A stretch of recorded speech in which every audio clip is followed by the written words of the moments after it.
Hey everybody, Really quiet welcome to the 10th point, season 6, week 6, and my camera is not working for whatever reason.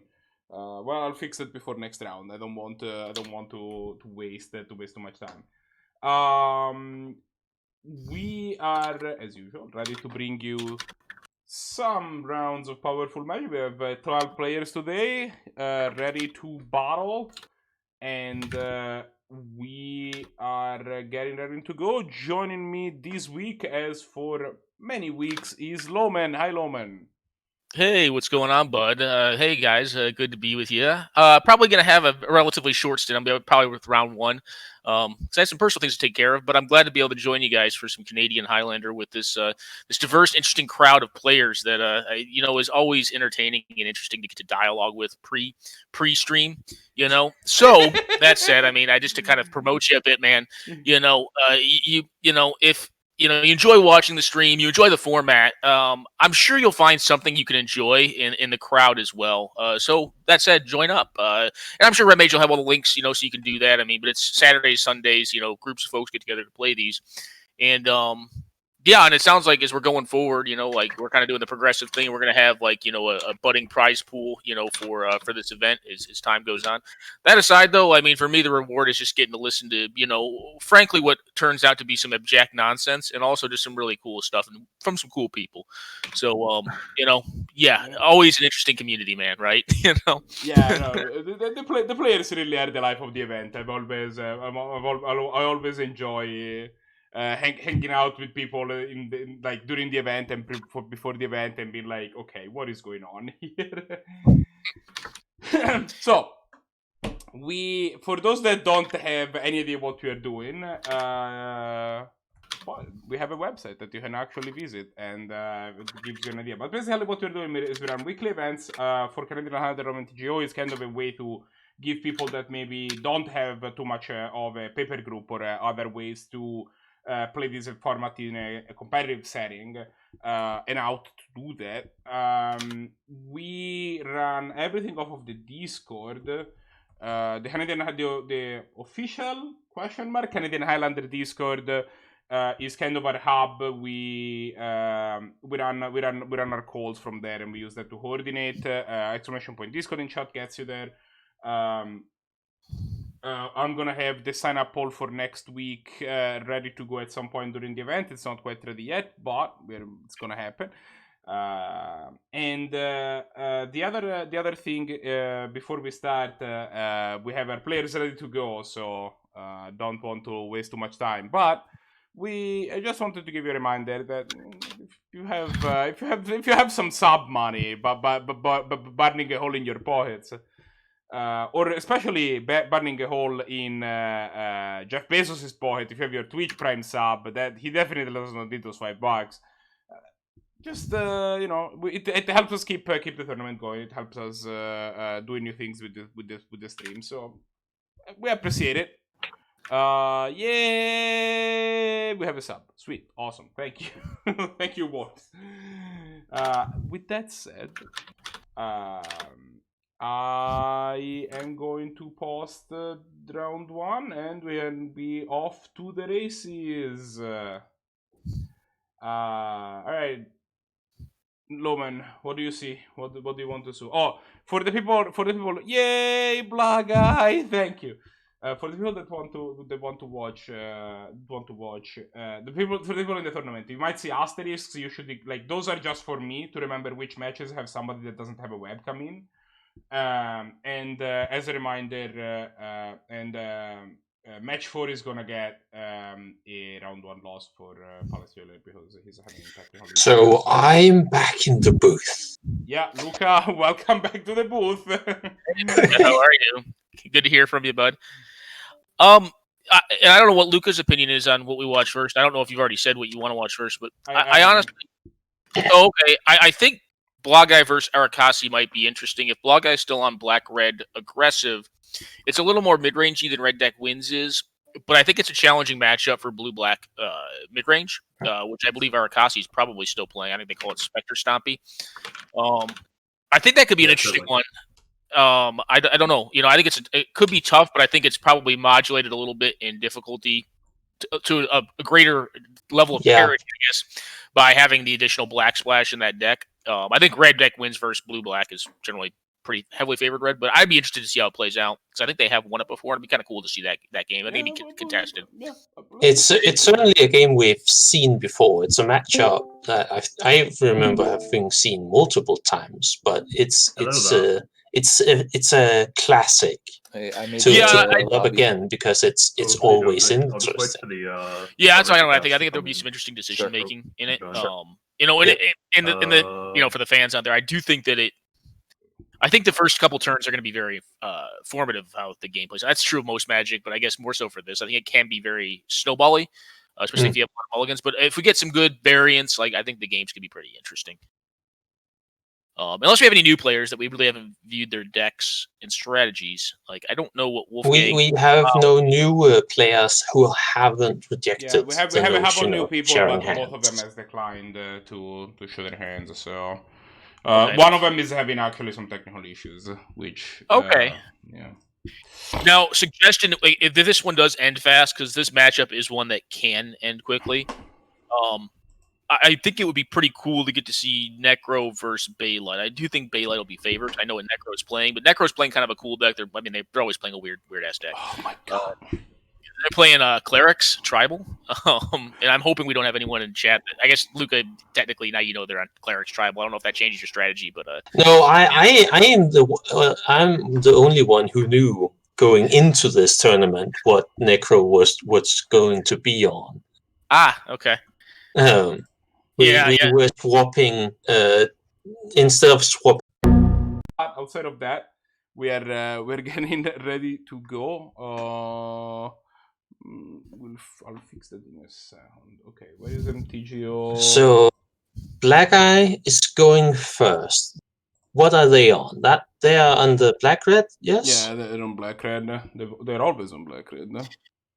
This is a matchup where I do think that the die roll can be pretty important. Probably a little less so for the more aggressive, just mono-red builds of the deck. But I do think it's relevant.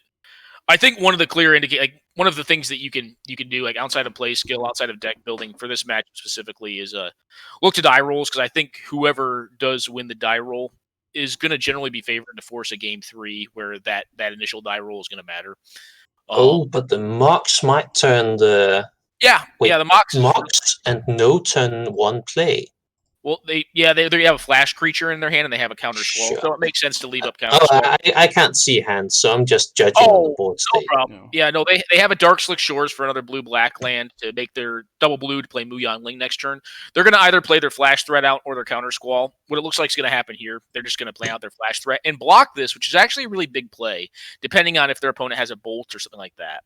But it'll have to be pretty specifically a bolt or a shock. It can't be like a chain lightning because it's obviously sorcery. So they need instant speed burn to block this here. And this is actually a really big, if it happens, if there's no shock, this is pretty big to get to eat their Bomat Courier for free. Just kind of a free happen. Yeah. And now if you're burning I'm working on Red Mage, you are aware of the issue with the hand cams. Yeah, hands are being worked on. There's a chain lightning. Look at that. I'm almost, I was talking about pseudoscience. I actually read about subtle energy just before this. It's just funny to me that the chain lightning just comes out right afterwards after we just talked about it. It's just there you go. Weird. We now have hands. Yeah, and there's a Muyang Ling. Okay. And it's funny. I really like how Arakasi's played this. So, they led with Swamp. There is a Wasteland in hand, which is why you lead with the Swamp over the Dark Slick Shores to have that, additional, hidden information equity. I could have a double blue counterspell. But I do like that the sequencing they did with their mana base there, which, is subtle, and it's probably not the coolest thing. That was a good draw, though. They drew Engrass Rampage, which immediately allows them to deal with this Muyang Ling at the exclusion of playing something else, but they get to blow up land. So, they put their opponent back on just blue-black. And while they do have a Dismember in hand, it's going to be very unhealthy for them to cast it on this Eidolon, which I assume will be happening over the next turn cycle. And when Blahguy hit on his turn 1, he played the Skull Clamp. Did he not have the Bomat Courier yet? I believe. Oh, we didn't see their hands. Good assumption. I think would be they drew it. This is a pretty easy turn. You just discard, which is going to be the Gifted Aetherborn. I assume you take here. You don't mind them having to dismember your Eidolon. I mean, you'd rather your Eidolon stick, but if they draw Black Source, okay, they're going to counter. Makes sense. Counter Squall, which means that the Eidolon will get to. Well, the Eidolon. Cannot counter Squall the Eidolon for better or for worse, but they're counter Squall is non-creature, but and we're going to see kind of one of the issues that 2-color decks can have, and it's been ameliorated, over more recent printings. But 2-color mana bases can be painful. And here, like, we have this double black 2-drop that we're just not going to cast. That's kind of like the Hymn to Turek test, right? Like, Hymn to Turek is a great card, but it can be tough to play in 2-color decks. Sometimes even more so than 3-color decks. Yeah, it's usually the way it ends up working out is that the 2-color decks that have good mana tend to be the more controlling. But like a deck like Blue Moon has reasonably good mana, but that's because they tend to be a lot more blue than they're red. And second, they also their deck is full of cantrips and they have a lot more time to set things up, Yeah. I think generally when you start looking at them, the more you get into these 50-50 split decks, if you look at a true Dead Guy Ale deck, which is, for viewers who don't know, are not familiar with that term, it's a black-white deck, which historically had cards like the Moat and Hypnotic Specter in it, and it's very original Inceptions, which is a double black and a double white card at 3 and then 4. And you look at those decks that have those kind of 50-50 requirements in 2 mana, it's pretty challenging. Now, when you get a 70-30 deck or a 60-40 deck, like Blue Moon tends to be, the mana gets a lot easier because you're primarily just a blue control deck that uses burn to kind of make up for the inadequacies of counter magic once things have resolved, i.e. deal with Jackal Pups. I am a bit surprised here in this matchup that Blahguy hasn't been sacrificing this Fireblade Artist to itself to gain card advantage. No, I don't. I like their play.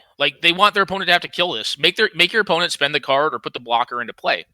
If they can't deal with it, the damage is more relevant. I do think. Okay.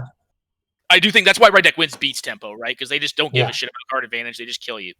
And you just want to keep the pressure on them.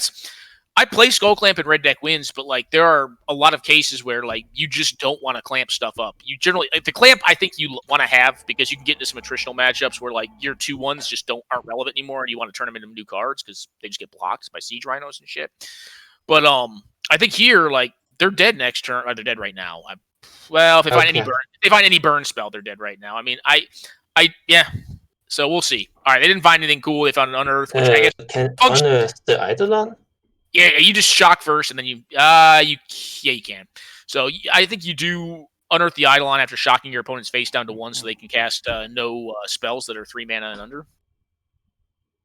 They disagree, but I mean, I guess the life loss or the damage you take from your own Eidolon if you have to cast shock at face is pretty minimal. No, it's fine. Arakasi has a stifle, then stifle the trigger from the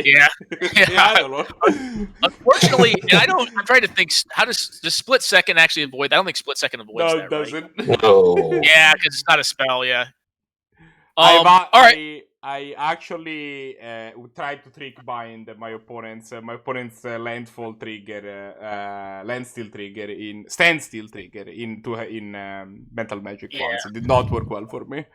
No. Ooh, this is gonna be a fast.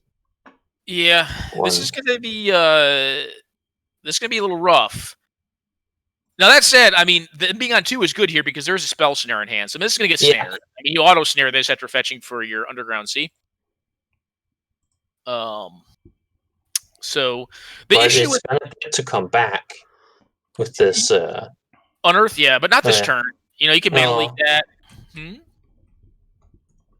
I'm sorry. What? I thought you were saying it's going to come back this turn. I'm like, no, it'll come back next turn. No, that isn't, but He's gonna try to counter this, but if Blahguy draws any black sources, he's gonna.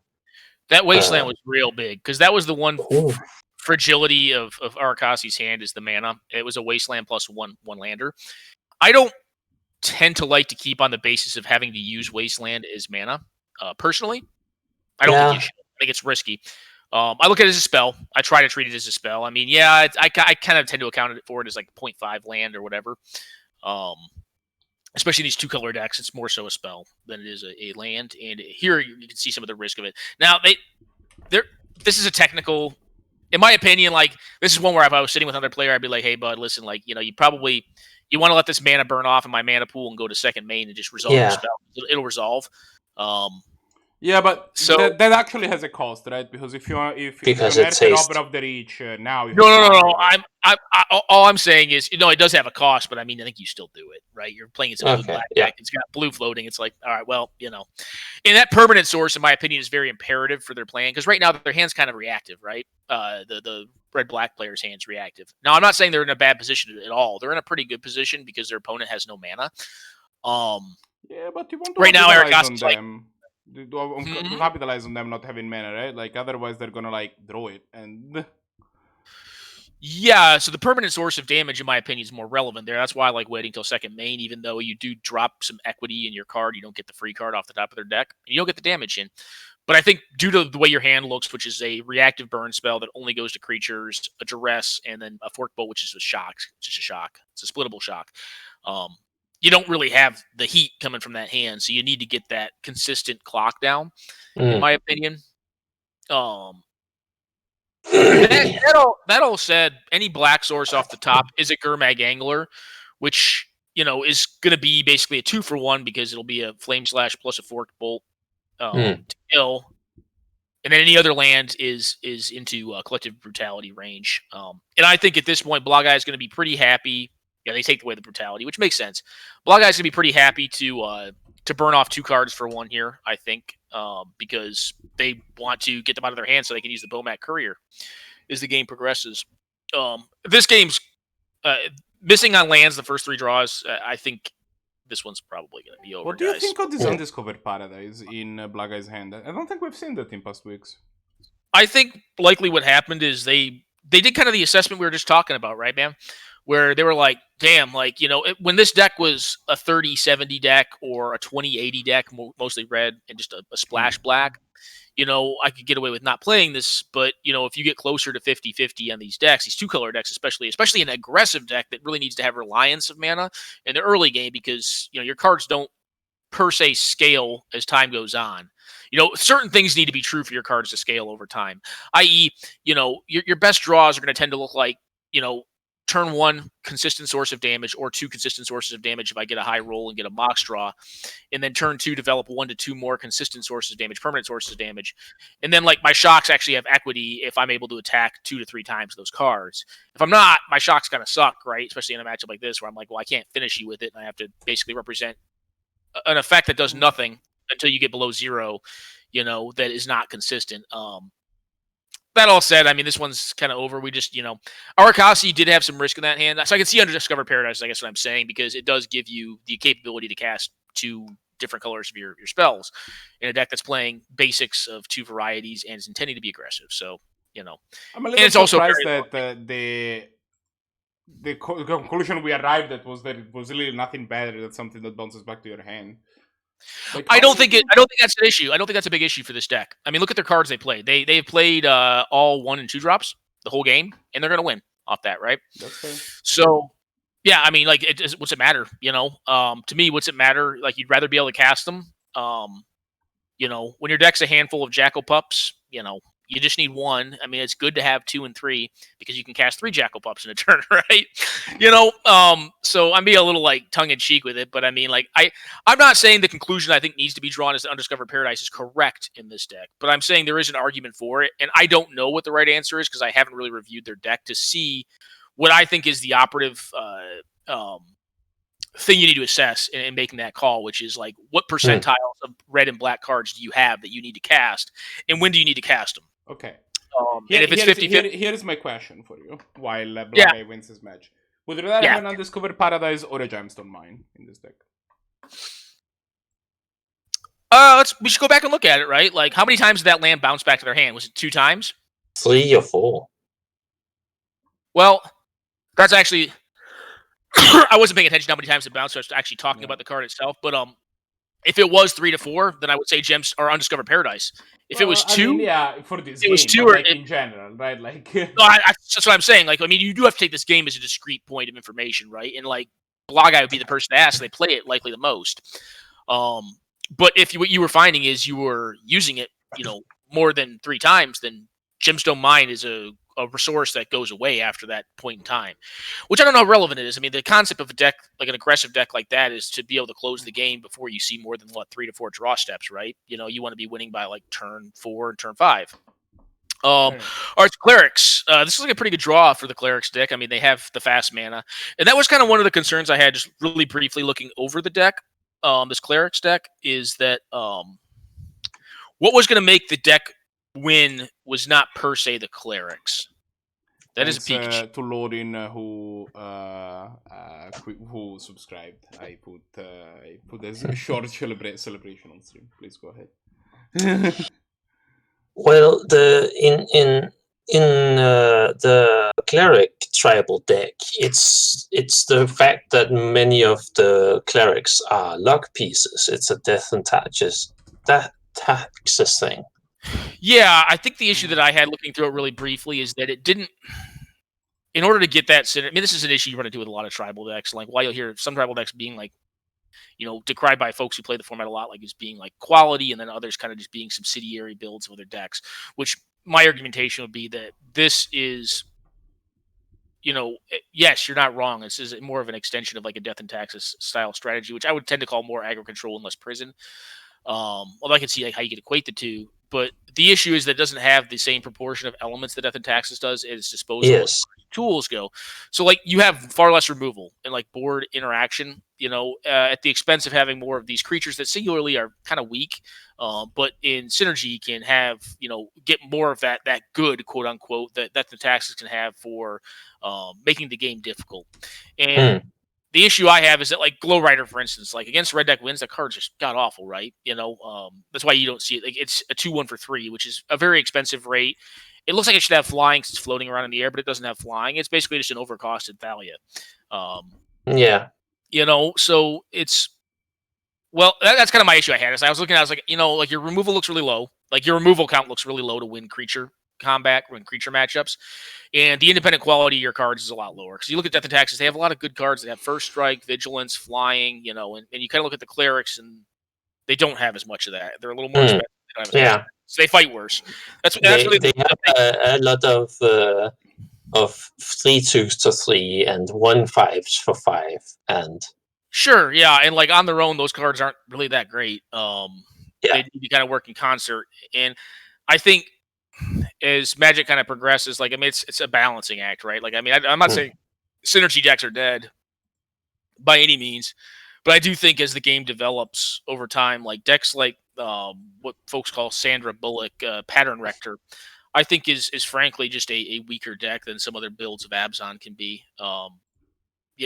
Frankly, because I think the deck's fun to play. I think it's cool, and I think it's good enough that you'll win games with it. But I think you do assume more risk playing it than you would playing something that had higher independent card quality. Because I think efficiency is so important at this point, and ending the game rapidly and consistently.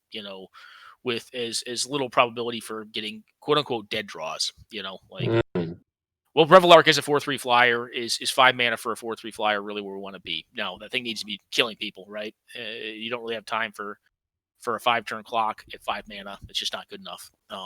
Yeah. So, anyways, that's like equating this to another deck, but I mean, that's just kind of the issue I have with synergy generally right now. It's honestly like that could tie back into some argumentation for like why actually I'm currently on a break from Magic because for me personally, I think decks like that are great because I think they're a lot more exploratory, right? And I think I like having options like that that are of high quality. That this is not good. That folks, it's a mana type. Not in fact good. No, this is real bad. They have even Mind Sensor to stifle the. Well, they should have stifled. Bones Collector. That doesn't do anything here. I mean, it's a 3. Yeah. Here. It blocks a 5/3 and trades. Yeah, this is, and again, this is what I was talking about, right? Like you see, like these cards, like Obsculptor is a really cool card. If you're not familiar with it, it's a 3/4 cat with flash. If a player would draw 2 or more cards, I believe they draw a card, you draw a card. Yeah. Those cards how it kind of works. That's not the exact rules text. That's how it works. The issue here is like you look at all these cards they have, and like now if you were on Death and Taxes, some of your creatures would probably fly. Some of them would have first strike, and there's a possibility to attack in. Your opponent's at a virtual 15 if they crack this fetch to get a 5/3, which is likely to happen. But it's going to be tough to horizontally outgrow this board. That's what they're going to try to do with this Hanwar Militia Captain, I think is the card's name. Yeah. It's a 2/2 that turns into a star and makes 1/1s. But no flyers, right? This protection creature, the Giver of Runes, is kind of cool from the standpoint that like their OP's board is all green. So they can ship damage through, but none of these things are really great sluggers. I mean, like the best slugger they've got, I guess, is going to be this Hanwar Militia Captain, which could be, big, could be swole. Yeah. At the instep, it'll probably become a 6/6, able to block. Well, it's actually beginning of upkeep, right? So it'll actually it'll flip to a 5/5 at the beginning of upkeep, then make a token at the instep. So it becomes a 6. So I was actually kind of getting at is that like this is kind of going to have to be their hope for winning this game. Because they're going to have to proactively use the Giver of Runes to ship through the damage, I think, and then just trade off resource, like try to trade off the 1/1s, I suppose. It's just not looking bleak. Red Mage, if it's possible, can you bring up the Cleric on the far left, the very first Cleric they played? I know that card. I don't know that card off the top. I know the card, but like I don't know it. I guess what I need to say. As soon as you show it to me, I'm going to know it. That makes it reduces the colored cost by white. Right, yeah. I wasn't sure if it was colored require or colored amount, or if it was like 2 generic or 1 generic. Fun fact, I believe probably the very first constructed deck I ever tried to build, or somewhere around that line, but like the first time I sit down and was like, okay, this is gonna be a deck. It was actually Black-White Clerics back in Onslaught block. Yeah, no, this was actually that was real bad. It turns out. Wasn't it like no? What was the Necromancer? Because they reprinted it as like Xanthid Necromancer, but there was a Necromancer, wasn't there, that like made Rotlang the Animator. That's it. Yeah. My memories. I mean, I haven't been playing in a while, and that's an old card that hasn't really grown over time. So, but I know it. Oh, Shriekmaw. That's gonna throw a wrench into Necropotence plans. Yeah, you just end up She's really relying on this Giver of Runes to ship through anything, and the Hanwar Militia for. No, I think it's pretty reasonable to say that you're OP with a superior board and 2 additional cards in hand than you have. And more mana resources. And the 5/3 factory. Well, they. I mean, here's the thing, right? Like they're winning on every front of the game that you want to attack. Like they have mana advantage, they have board advantage, and they have in-hand resource advantage. So, like how do you attack that? How do you sail that? And that's again, like it ties back. It ties back into the equality argument. Well, at this point, the way that you do that is by playing a deck that doesn't give a shit about any of that, like Time Vault, right? So, like a combo deck. That is one way you get around that, but this deck doesn't do that, right? So, I mean, like I'm acknowledging when saying that this deck doesn't do that. So it's like, yeah, you're right, you don't at this point. But yeah, it kind of just ties back into like what I was saying in the beginning. Is like it's just really it's tough to have these decks that have multiple cards that represent more when they're together, because you are relying on higher variance to reliably give you those cards in the right quantity at the right time, to have them do that right thing when they're all together. And that even ties into like the probabilities of you making your correct land drops in a 2-color deck, which is also, something that requires variance, right? So it's a challenge. I do think it's cool to see it, but I don't know if we're going to get to see it. We're not going to get to see it do its thing this game. Maybe next game we will. That's cool. They get to kill the knight. But having to pay extra through their own Glow Rider. Yeah. Mm-hmm. I mean, they're on 2 cards in hand at that point, so it's like if you can cast it, who cares about the extra mana? Yeah, okay, sure. If it's not denying you any options, it doesn't really matter how much mana you spend on something. Yeah, okay. Yeah. It's just I get that. Really, she had to use it on the knight, but like this Titania is still just by randomly drawing fetch lands gonna get more and more value over time. Yeah, this Titania is and plus like the damage is kind of done, right? Titania has already made 78 5/3s. I think I lost count after a while. Yeah, I mean it's just at the end of the day, like each card that. And the Shriekmaw is unblockable because she doesn't have any black creatures. Or artifact creatures. You creatures. Every card that Bailite's played has just been a pretty good card. I mean, like Shriekmaw is getting old, but it's still a pretty good card. Just that's what it is. So yeah, it's just like Bailite is not relying on synergy, which is an advantage in this situation where like you possibly like especially like Necro is kind of having to rely on these cards that become augmented when she has like multiple of them. Well, she's gonna have one. That may have been a misplay on Bailite's part, though. I mean, just to denote something that like not playing that fetch land first. I mean, why not get the extra 5/3? I mean, not that it probably matters. I mean, it's probably irrelevant, right? Like I'm just mentioning it. It's like, but I think it's wrong to say that Bailite doesn't rely on synergy, but he relies on a synergy that comes between good cards instead of arranging cards. Definitely, generally speaking, less linear, right? Like I think it like. Yeah, okay. Relying on synergy probably is like a little bit of an nebulous concept. It's definitely true that his deck is less linear. His cards are more able to stand on their own more by themselves. Yeah, I think probably what we're talking about is I don't think either you're wrong, but I think there's probably a good way of unifying that discussion and saying that there are decks that rely on synergy of chosen strategy and decks that rely on intra-card synergy, which are distinct, I think. And that's kind of the issue. I mean, but most decks are gonna have some amount of like quote unquote strategy synergy, right? Like I'm imagining that like a deck is usually trying to do something specific. I would say that the issue with Clerics is that it suffers overall in just strategy-based synergy because it relies so much on inter-card synergy, right? Because like as we said, like a Death and Taxes deck, but it's kind of a watered-down version of Death and Taxes deck, which ideally, if it had enough testing and enough numbers, enough people testing the deck, I mean, eventually do a very strong or maybe even optimized build of that deck to be the best at that strategy, right? So yeah, I think that's just one of the things you get. You get kind of conflict of the two. Anyway, in this game, we are now looking at Watt, one of the newer players, versus Zannty. Yep, and Walked is on 5 color, if I recall correctly. Time Walk. Walked is dead now. I was gonna say I think they're probably dead anyways, but they're dead. Oh yeah, they are. But yeah. I didn't even give me the time to set up the graphics. Oh, for shame, Zannty. For shame. To let you both know, in the crowd as well, I am likely going to get a phone call in the next 8 to 10 minutes, and I'm probably going to step out of the booth to take.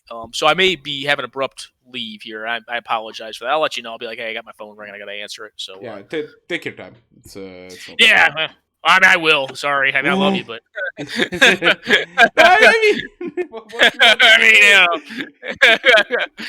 an upfront person, man.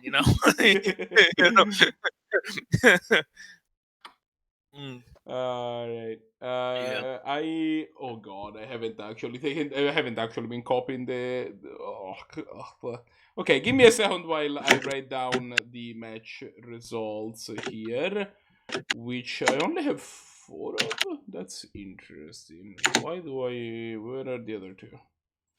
Yeah, Arakasi. I mean, that's another way of like delineating it as synergy versus consistency. But I think maybe like the difference I was trying to get across, which I did effectively, is a little more subtle than that. For instance, like Bailite in general tends to build. Do you have a mechanical keyboard? That thing is effing loud, bud. Sorry, that's me. Okay, all right. I was like, that was in fact not me. PalaceJailer, which is the contestant which had a technical problem. No, please go ahead. I was just like, it's really loud. It's all right though. No, but Arakasi, I think those are accurate. Like, I do think that you could correlate consistency to like strategy-based synergy and then intra-card synergy. But I think it's a little more subtle than just consistency itself. The reason that consistency comes about is because the cards themselves are independently more powerful, which means that you're statistically reliant upon less things to happen in order to implement your strategy, right? So it ends up being just more consistent. I think is just like kind of a trait of building that way. But I think if you look at like how Bailite builds, his decks, and then how certain strategies tend to be built,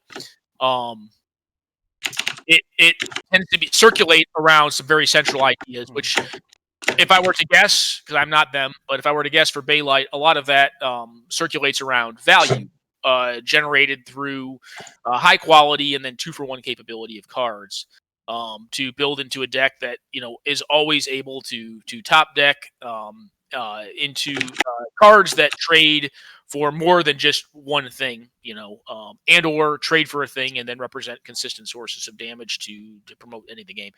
And it's a very loose strategy, right? But it's and I say loose, I mean it's a little bit amorphous, but I think it circulates around that concept of value when you start looking at how they build their deck, and that can be applied to different strategies in many different. Like Blue Moon is another deck you could look at. Control gets a little trickier, but it's really interesting to me. Yeah. Yeah.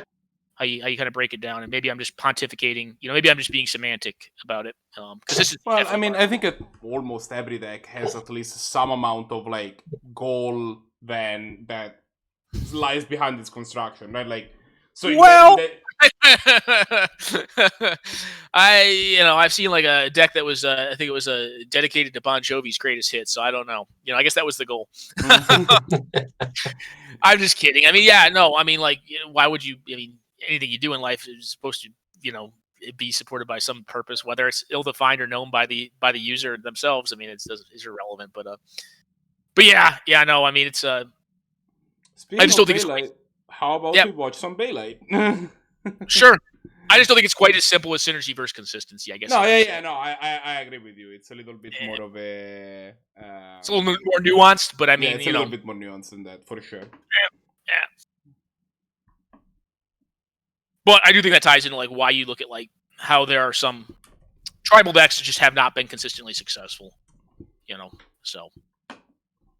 There's a lot that goes into making a Canadian Highlander deck, in my opinion, successful. That's why I like Gabo's is, because it just has the range of anything that a Magic deck could need.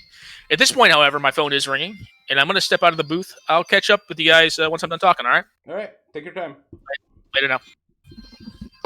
All right. So now we are going to be watching for round 2 our commentator for the previous round, Luca, versus... somebody has sent me a DM.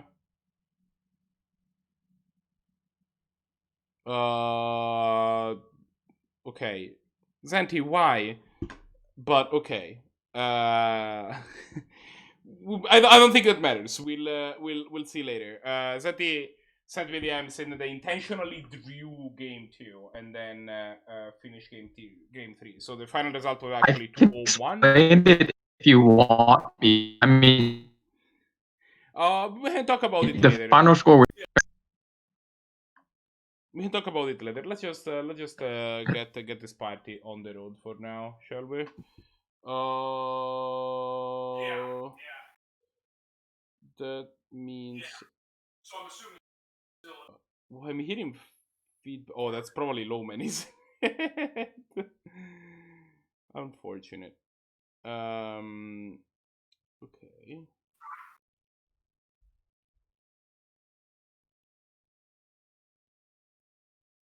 What am I? No, this is. Okay, I'm sorry. I made a mistake. Okay, so sorry. Here you get to hear me talk while I do things rather than what I usually do, which is just hang out and let other people say things for me because nobody's in the booth with me. But we are going to get things. Oh, Necro, why are you here? I thought that don't you have a match? Because Evios is a monster who doesn't talk to his opponents. He just brutally murders them with blue. Oh, that sounds like something I would do. I mean, you're a lot nicer. Have you haven't played against me, have you? I mean, you don't play on Magic Online, so I would. All right.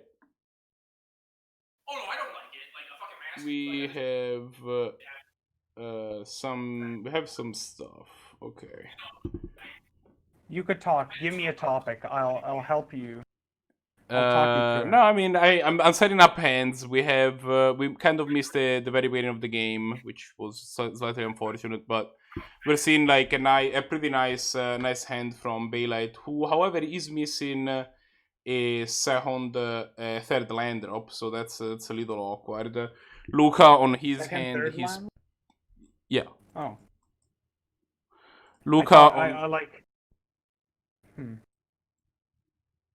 On Luca's Continue. side, we have possibly the most important card in this the Blink deck that he's playing, which is the PalaceJailer.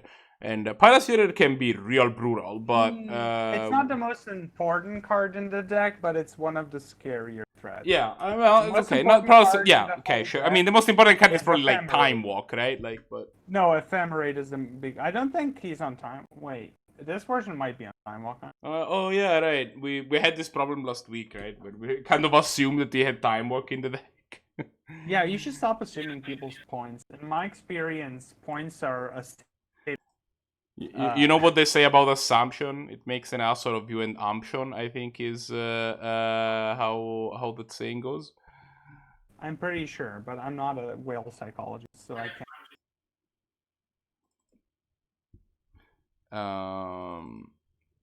So yeah, I mean, So my Yeah. game against Bailite wasn't great. Let me tell you that. Mm. Turns out. I mean, big it threats- sounds like your deck is just trying to. Oh, look at that! We have people in chat that they're just spamming stuff. That's always endearing. We'll fight off some bans if they don't stop, though. But Oh, someone's spamming? no, but look at chat, right? We have like 3 different accounts that just posted the same message, advertising some sort of website. Oh, we're fucking kicking them. I'm not gonna fire off bans yet, but No, you're gonna do it now because like there won't. You're encouraging. no, it's just that they've stopped Speaking of already. linkable- If Yeah. there were more, Twitch chat, don't make me come in there. Mm. If you don't stop, I'll come in there and I'll scream into your left ear hole until you die. please do not scream into people's left ear holes until they die. If they're spamming scum data. Okay, well that's fine. Huh? No mercy. Mercy. I just don't want to be an accessory. Is all. No, don't worry. I'm worried about blame it. you. I'll blame you. Don't worry. So Blue Moon, good matchup for Clerics. Let me tell you. Is it really, or are Clerics? you being sarcastic? Because it sounds like Clerics is a pretty high. As somebody who has played a bunch of Blue Moon, Clerics seems pretty high on the list of decks I would want to face. It's like not fast enough to super pressure me. You get to pick apart their it's not synergy fast with your enough. removal and kind like one for one interaction. If they ever stand your Anger of the Gods, they're board that way, and everything is fine. Yeah, I was being sarcastic. Oh yeah, Henry's expertise is gonna allow really Bailite good to card. probably take the initiative again. I mean, Henny's expertise is one of the cards I've constantly looked at. I'm like wondering, is it like on one hand it only does -3. On the other, sometimes that's good enough against hyper aggressive decks. You get to like stabilize against hyper aggressive decks. Yeah, you kind of wish this effect costed 3 mana to TBH. Like, Well, Anger of the Gods costs 3. This is Yeah. this is 4 mana for this is quite yeah, a lot. but the fact that But- it lets you cast a card after, like it's a wrap that lets you in your Yeah, deck. you most of recoup your, like, some of the tempo, but the problem is that against aggro decks sometimes, like, you don't have to wait, having to wait until turn 4 to cast your Wrath of God, especially if you're on the draw, can be a little bit problematic against something like Mono Red. I think it's because most of your value drops are like 3 or 2. Like you have Kitchen Finks, you have Eternal Witness. You have. You understand what I mean? Like it No, lets I understand. I you understand what you mean act for as sure. like it makes your threat be a board wipe at the same time. Yeah. Also, I'm getting Awoken Horde, so things are progressing great.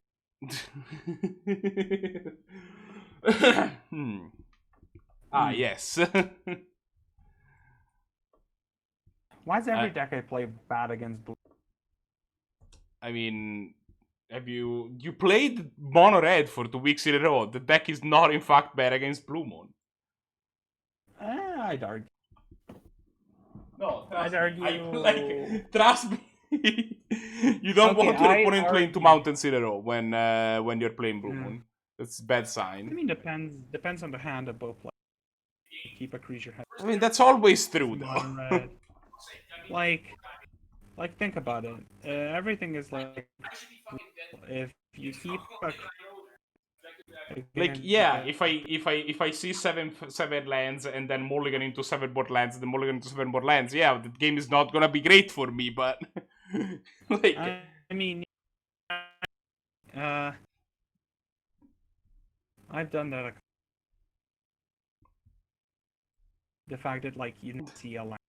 like I'm just saying that like it's possible to construct a hand that doesn't win in a matchup in which you're favored in is not exactly the best of arguments, is the point I'm trying to make. No, my Path to Exile got neutral. Oh wow. Oh, neutralize. I need to ask Kivios about that one. It's honestly good. Like people shit on cancel, but like No. I think that in your hard. Blue Moon deck you're probably playing like 2 to 3 cancels. It's just a matter if that's yeah, exactly. It's not like, better than disallow. Like the question is it better than disallow? Is it better than? I don't think it's better. I think it's different. Right? No, it's like obviously different. But if you only have room Yeah, for one, every you need to play the single- better one. Every single 3-mana counter spell it has a certain upside. Yeah, Force but I Invitation think can be I cast for agree. free. But you kind of have Disallow to pick. counters You only have abilities. room for so many. Like obviously they're not. Obviously no card is strictly better than the other one. But I think that this allows a card that is overall like more desirable to have in your Blue Moon deck. And the question is it better than Supreme Will I then? Because I I think it's the Supreme Will same is a better logic of card. Miscalc. I think it's the same logic behind Miscalc because like a counterspell in a matchup where counterspells do nothing is just gonna sit there. While at least this you can cycle into a potential board wipe. No, I mean I'm with you. I mean, obviously the card's good. The question isn't if it's not good. Like I hence see the upside of why the I card think your exists. problem is of like density. Depends on what your density is. If you're playing less early counters and more late game counters, like depends on what kind of. Let me put it this way. I think Neutralize is the 4th best 3-mana counter spell, and I think I have room for 3. that is what my problem is. How do you feel about Sinister Sabbath? I think it's worse than Neutralize. Really, I think it's on the same level. I mean, it's close, but I think it's a little bit worse. I think like obviously we're like, talking about like the difference between like apples and oranges. No, it's not apples and oranges. They're cards that are very similar to each other, actually. But I think they're very close. I think it's a difference of like, oh, this is just an infinitesimally amount better, and there's gonna be a Revel Arc from Blue side. It's gonna regrow. Like, what do you regrow here? Calling Oracle, probably and Fauna Shaman, if I had to guess. Dude, I mean, it depends on the board state again, but like I think. I mean, Luke has been the monarch for like a long time, so. This is monarch. Oh, right, So PalaceJailer. I thought it was CMC 2 or less, but it's Power 2 or less. Right, PalaceJailer is a card that you had big, So, the thing about PalaceJailer is people shit on like. People talk about how like the 4-drop has to be like a biggin, like has to like wreck everything in front of it, has to be like questing beam. But like PalaceJailer is so good, I have started like playing it in aggro decks just because of the Monarch and the fact that it gets rid of a threat. Monarch cards sometimes aren't good, like in the like against really aggressive decks. You can often just like not want to play your Monarch card because your opponent just like steals it. My opponent is currently confused and asking me if I'm playing Clerics.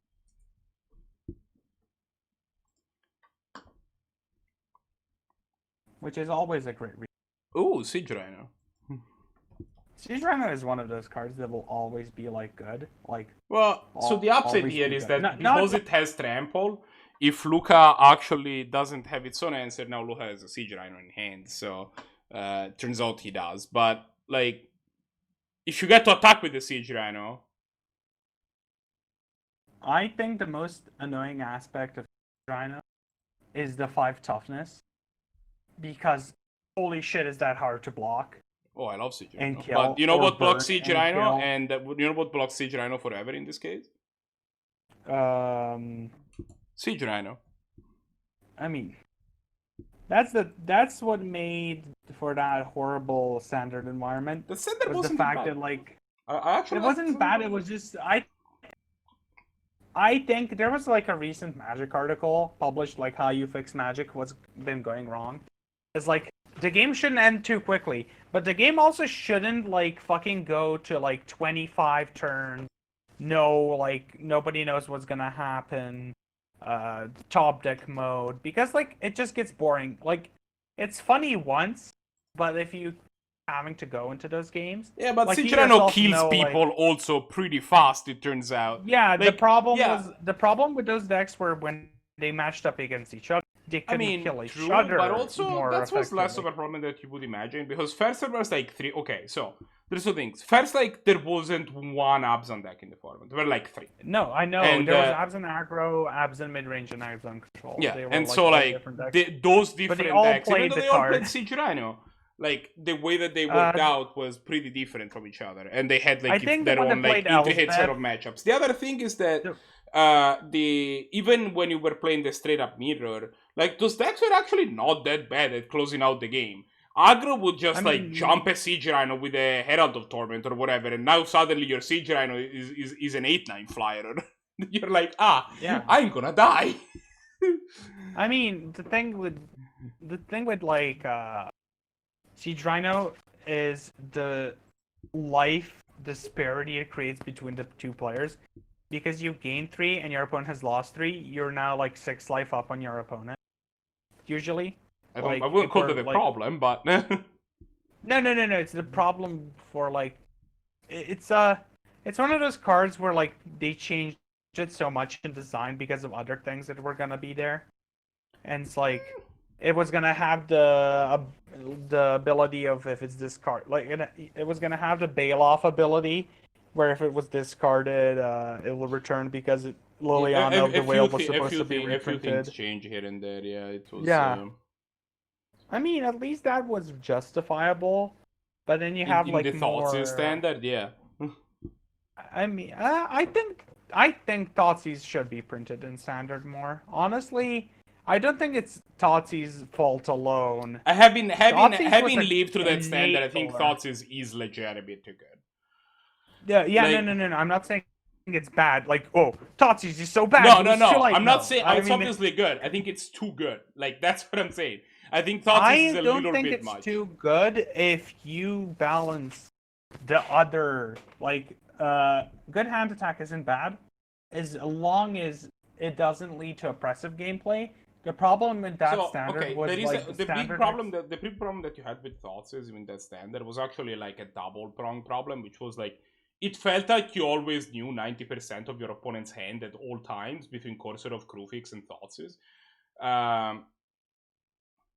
And that was an issue, and I have not been recording, so let's start doing that. But the but yeah, that is the question that I am a little bit more. I completely lost track of what I was about to say.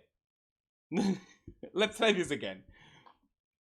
I think Thoughts is like it has this big problem where like it make games unenjoyable because it felt like you always know what your opponent had in hand at all times, and that wasn't just Thoughts' problem. But I do think in general that like card attack, like hand attack at the level of Thoughts is a little bit much, because the thing is not only like it's not just a matter of like it's a matter of also where you want to push in standard. Like hand attack isn't necessarily an inherently fun part of the game. Like yes, okay, like if you want something to be too good, that's not a great thing to have it be too good. And I think that cards like Thought Erasure and Agonizing Remorse are like pretty close to being good enough, TBH. Like they've all seen like decent amounts of standard play. Granted, now in this specific standard, it turns out that it's pretty horrific because like hand attack as a whole is pretty horrific because you can't take the hand that you want to take because it's in their sideboard. But no, let's not stoke the flames. I was gonna get back to you on like fun is a hard thing to pinpoint, especially in games where like strategies are so varied. And fun of an individual person is hard to pinpoint, but fun of the group as a whole, you can kind of draw some. You can always pinpoint like percentiles. You can always pinpoint. But like, at a certain point of view, you kind of have to print the game that the most people will like, right? Like it's not. I think it's like most people that are like. I find that more experienced players tend to like not get as upset about things like hand attack, land dissonance. For sure, because, but like, you can't just print the game for the most experienced players. Yeah, like after you've been after in the same standard you've been Thoughtseize on turn 1 for the 78th time, you end up like, okay, I get it. This is gonna happen. Fine. Also, let's not forget a big culprit of that mono black deck was Packrat, which is one of the worst cards to play against. No, I mean because the mono black deck had its own like. Yeah. I don't even think that the mono black deck had an issue. I think that the issue was like the fact that the mono black like. The issue that I have with the Theros standard, with the original Theros standard, was not the existence of Mono Black Devotion as much as like Mono Black Devotion was a perfectly reasonable deck to have in standard. It was good. It was good, but it was like pretty fun to play with and against. The answer to Packrats existed. You could like detention sphere them and all the jazz. Like that was a thing that you could do. Like the problem with that standard, and the reason that people don't like that standard very much, is that Mono Black Devotion started being a deck when Theros came out, and it kept being a deck up until the point where rotation happened and Council of Darkir came out. And same goes for like Mono Blue Devotion and like Blue White Control and like all of these decks. Just like after Theros, the standard like there was this formation of standard that happened where standard was like these top 4 decks.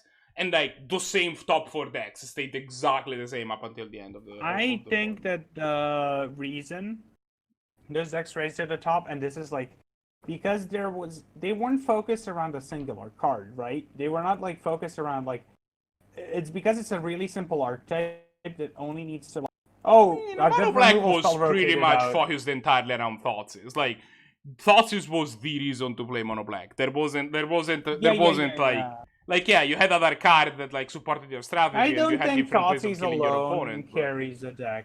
I don't think Thought's alone carries the deck. I think Thoughtseize by like uniquely on its own power level was kind of the reason that the mono black deck existed. Yeah, but like it's because the card was so good that made people try the archetype, not because it wasn't really because like Thoughtseize itself like. Yeah, Thought's was a powerful card. I have a problem with that moment. It's because like they use it as a like the people will often use it as an example of why like powerful cards can't be reprinted in standard. And the reason Thoughtseize was a problem is you printed Thoughtseize alone with no like way to like counteract those discard decks. You also like can't just reprint a singular card and hope like because Thoughtseize in its environment, like original environment, was also strong, but you had ways to somewhat play around it. There were anti-discard like cards printed around that time. The only reason that like that standard was scary was like fairies with cryptic you would get Thoughtseize into Bitter Blossom, the match in that standard. Let's not. Yeah. I'm saying that like usually it's a supporting cast, Hand attack is great, like, but hand attack exists in almost every format. The question is that, first of all, the question is that hand attack good against this format? Like, a bunch of people have started to be more and more hot on Duress as a card because it hits so many cards, including problematic planeswalkers.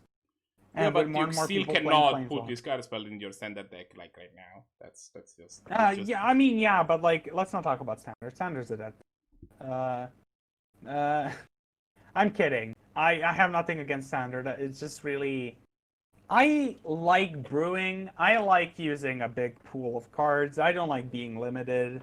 I don't like rotations. I love being want to. limited. Yeah, I just want to. I just like taking all the Legos from the giant factory-made box.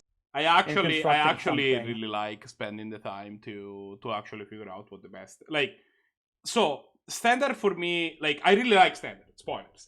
It's a little bit of a different for me. First, I don't even necessarily brew very much in standard, but like the way that it's fascinating for me about standard is this game is not going very well for Bailite. We haven't been talking about it too much, don't worry, I'm also losing. That's why I've been able to talk so much, is because this game is not going well for me. Yeah, but either. your game isn't on camera.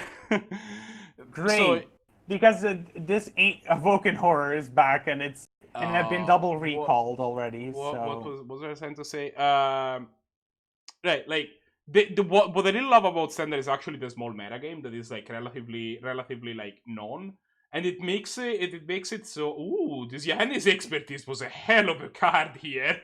Never mind, Bailite might be back in it.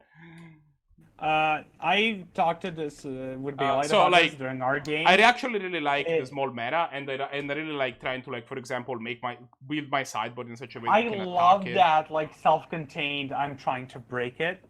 So, because standard is small enough that you can break it, but that's also its biggest flaw. We're watching Bailite, right? Yeah. I can finally go and watch and Bailite commentate with you.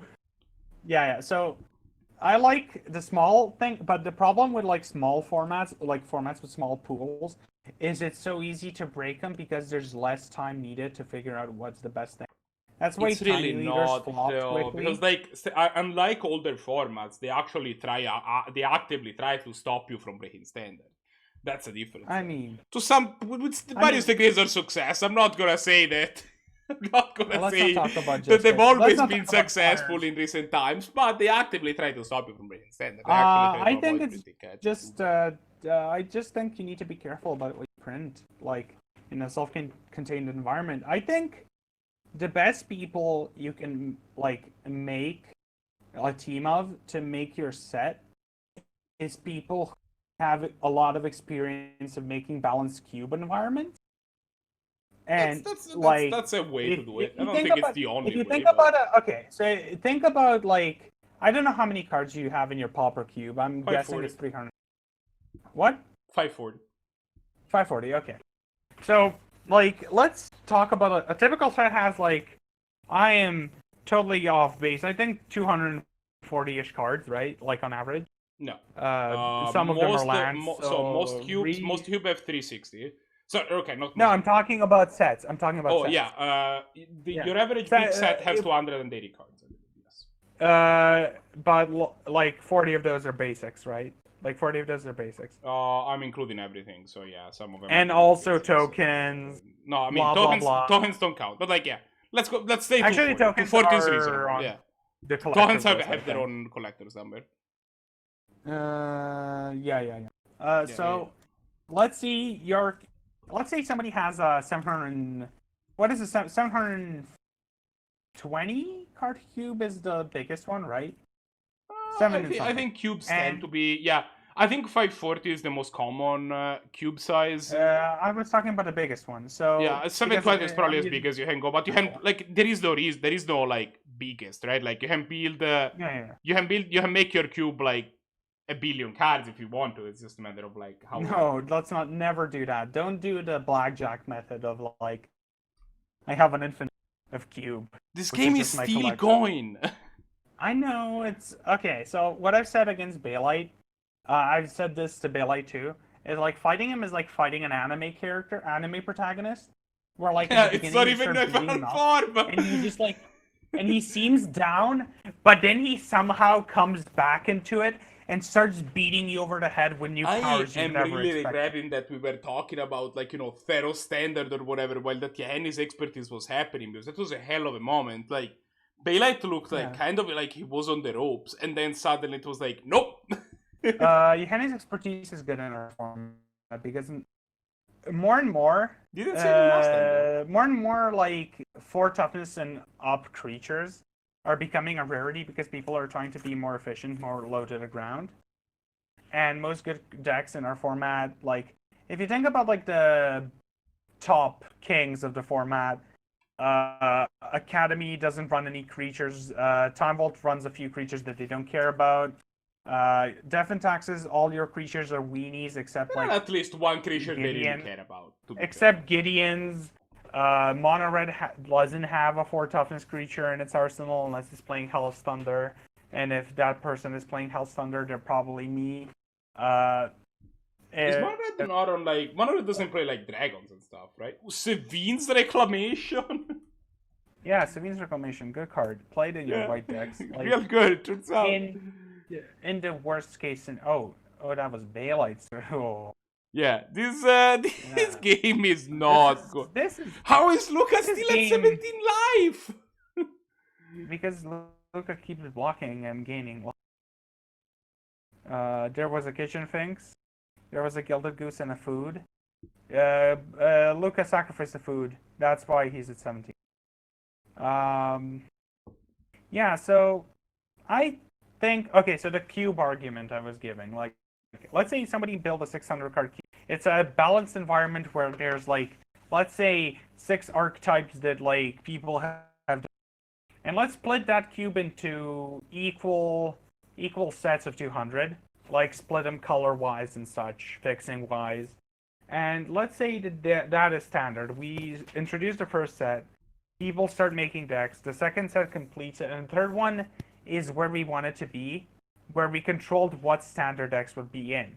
And now we have to design a whole nother 200 cards to add when these rotate. We need to find either new archetypes that can be brewed with other cards in the like set, or it's a we little bit make more- replacements. Wizard's job is more I'm complicated than simplifying it. Yeah. I am simplifying it. I'm simplifying it, but I'm saying that like standard is manufactured. Wizards like pipes archetypes into standard. Yeah, I mean, it's manufactured. It's manufactured to a degree. Like, yes, there are some Yeah. archetypes that are packed into standard. The way it ends up working out is that it's actually probably a little bit too complicated for Wizard to just like know what the standard will look like, because it's a lot. They can only speculate. That's Yeah, what they I'm can guessing. speculate. Yeah, I mean, and like, it's more like it's more like that they give you like a bunch of Legos. Like they Yeah, are exactly. like they are designed to fit with each other for sure. But what exactly, exactly. build with them is more up to the They public. try to fit. But it's Yeah, they're okay, but they're Bailite definitely wins. they're giving you Legos as opposed to like an amorphous blob that then you have to like shape into your building block yourself. I guess is a Yeah, exactly. But like, I'm just saying that standard is like they get the chance to play with those Legos. I'm gonna actually stop you Ahead of time. because this match is over, which means we're going to game 3, and they want to be able to talk about hands. Oh, At least, sure, yeah. sure. No. You can just replace me with a No. smarter player. So Loading. okay, so on Loading, Luca's get it. hand we have something that doesn't do anything until turn 3. But I think this hand's still a keep. It's very powerful. Bailite's not gonna pressure you. You have an I interaction can spell. imagine You it can in blink my mind's eye. your Knight of Autumn. You can blink your Spellseeker and kind of go off to the races there. Bailite is keeping kind of a speculative hand with 4 lands and the Mana Dork plus his Shrikmo. He kind of needs to find some power. I feel like a lot of people are taking to creature combo decks recently, and I like those. They're really cool. I just feel like they're not the best route to take if you want a competitive. No, I mean, I think that it can be. I think there is a lot to be said, right? Because you can actually build your creature to be like enough lock PC that you can attack. You can kind of stop combos from happening as you go. What I'm saying is, if you'd indulge me, like every single combo deck that is not creature based, it has the potential. Not only the potential, it's usually more consistently faster. Oh, and, for like, sure. less You don't build consistently your disruptible. creature combo deck to be faster. You build your creature you opt into creature Yeah, combo rather than yeah. pure I'm combo, saying- not because you're faster, but because you sorry.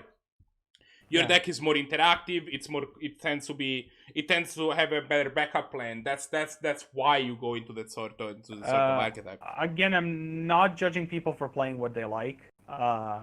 I'm No, a person but that this has is not a turbo okay. fog. This have is not no a matter right of what to- they like. I think that Yeah, I think that there I'm is talking like I about- think that I think most people don't play Academy just because it's a boring deck. Like, there's not much complexity.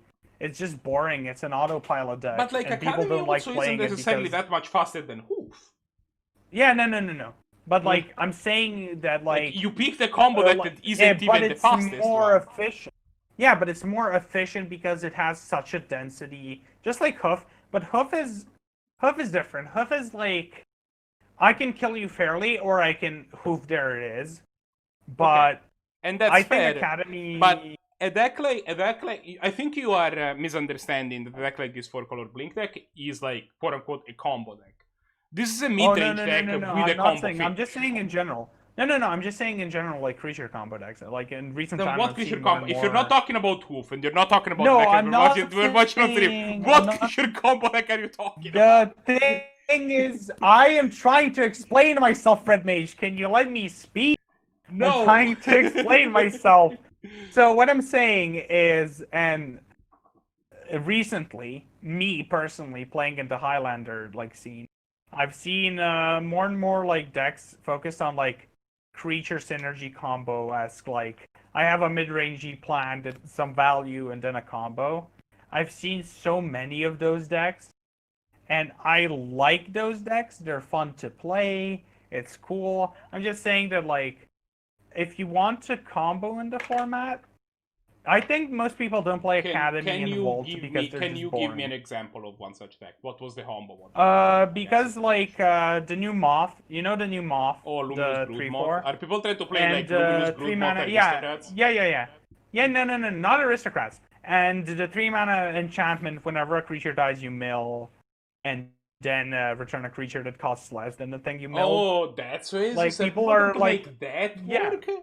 That No, is they wild. made it work, and it's so annoying to deal with because that stupid Moth is just there. And ooh, what are you gonna Yeah, do? Kill but my they're creatures? trying Didn't to think so. resolve like they're trying to win with a 4 mana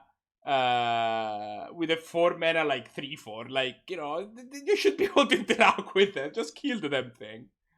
No, you try, but then they reanimate it, or they give it back And to then you their counter hand the with an reanimation undervalued spell.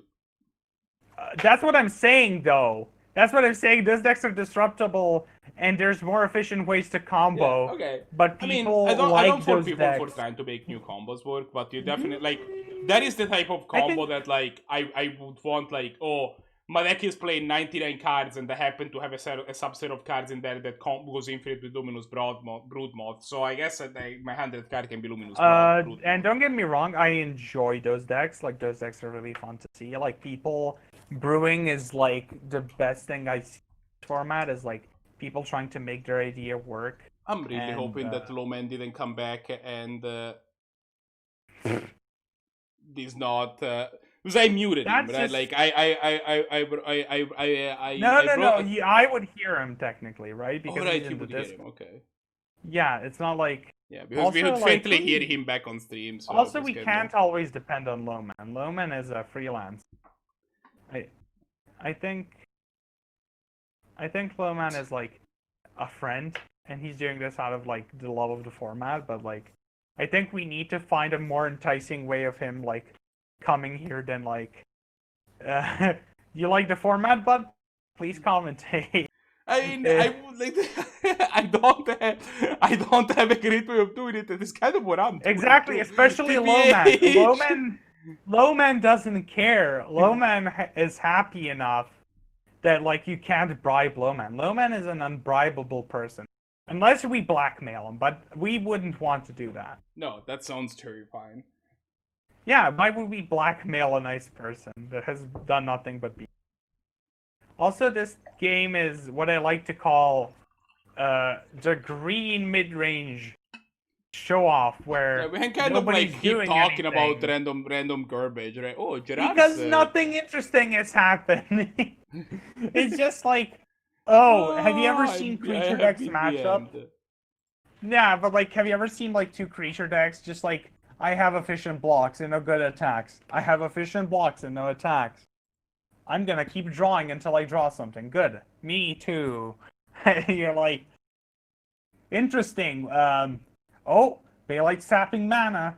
I wonder what's gonna happen here. Oh, he's untapping the Twilight Mire.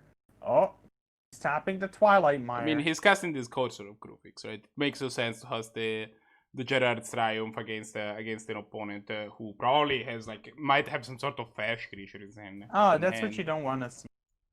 Is like late game hand attack. You are selling the format a little short. Oh, I'm not selling the format short. I'm just You are. saying.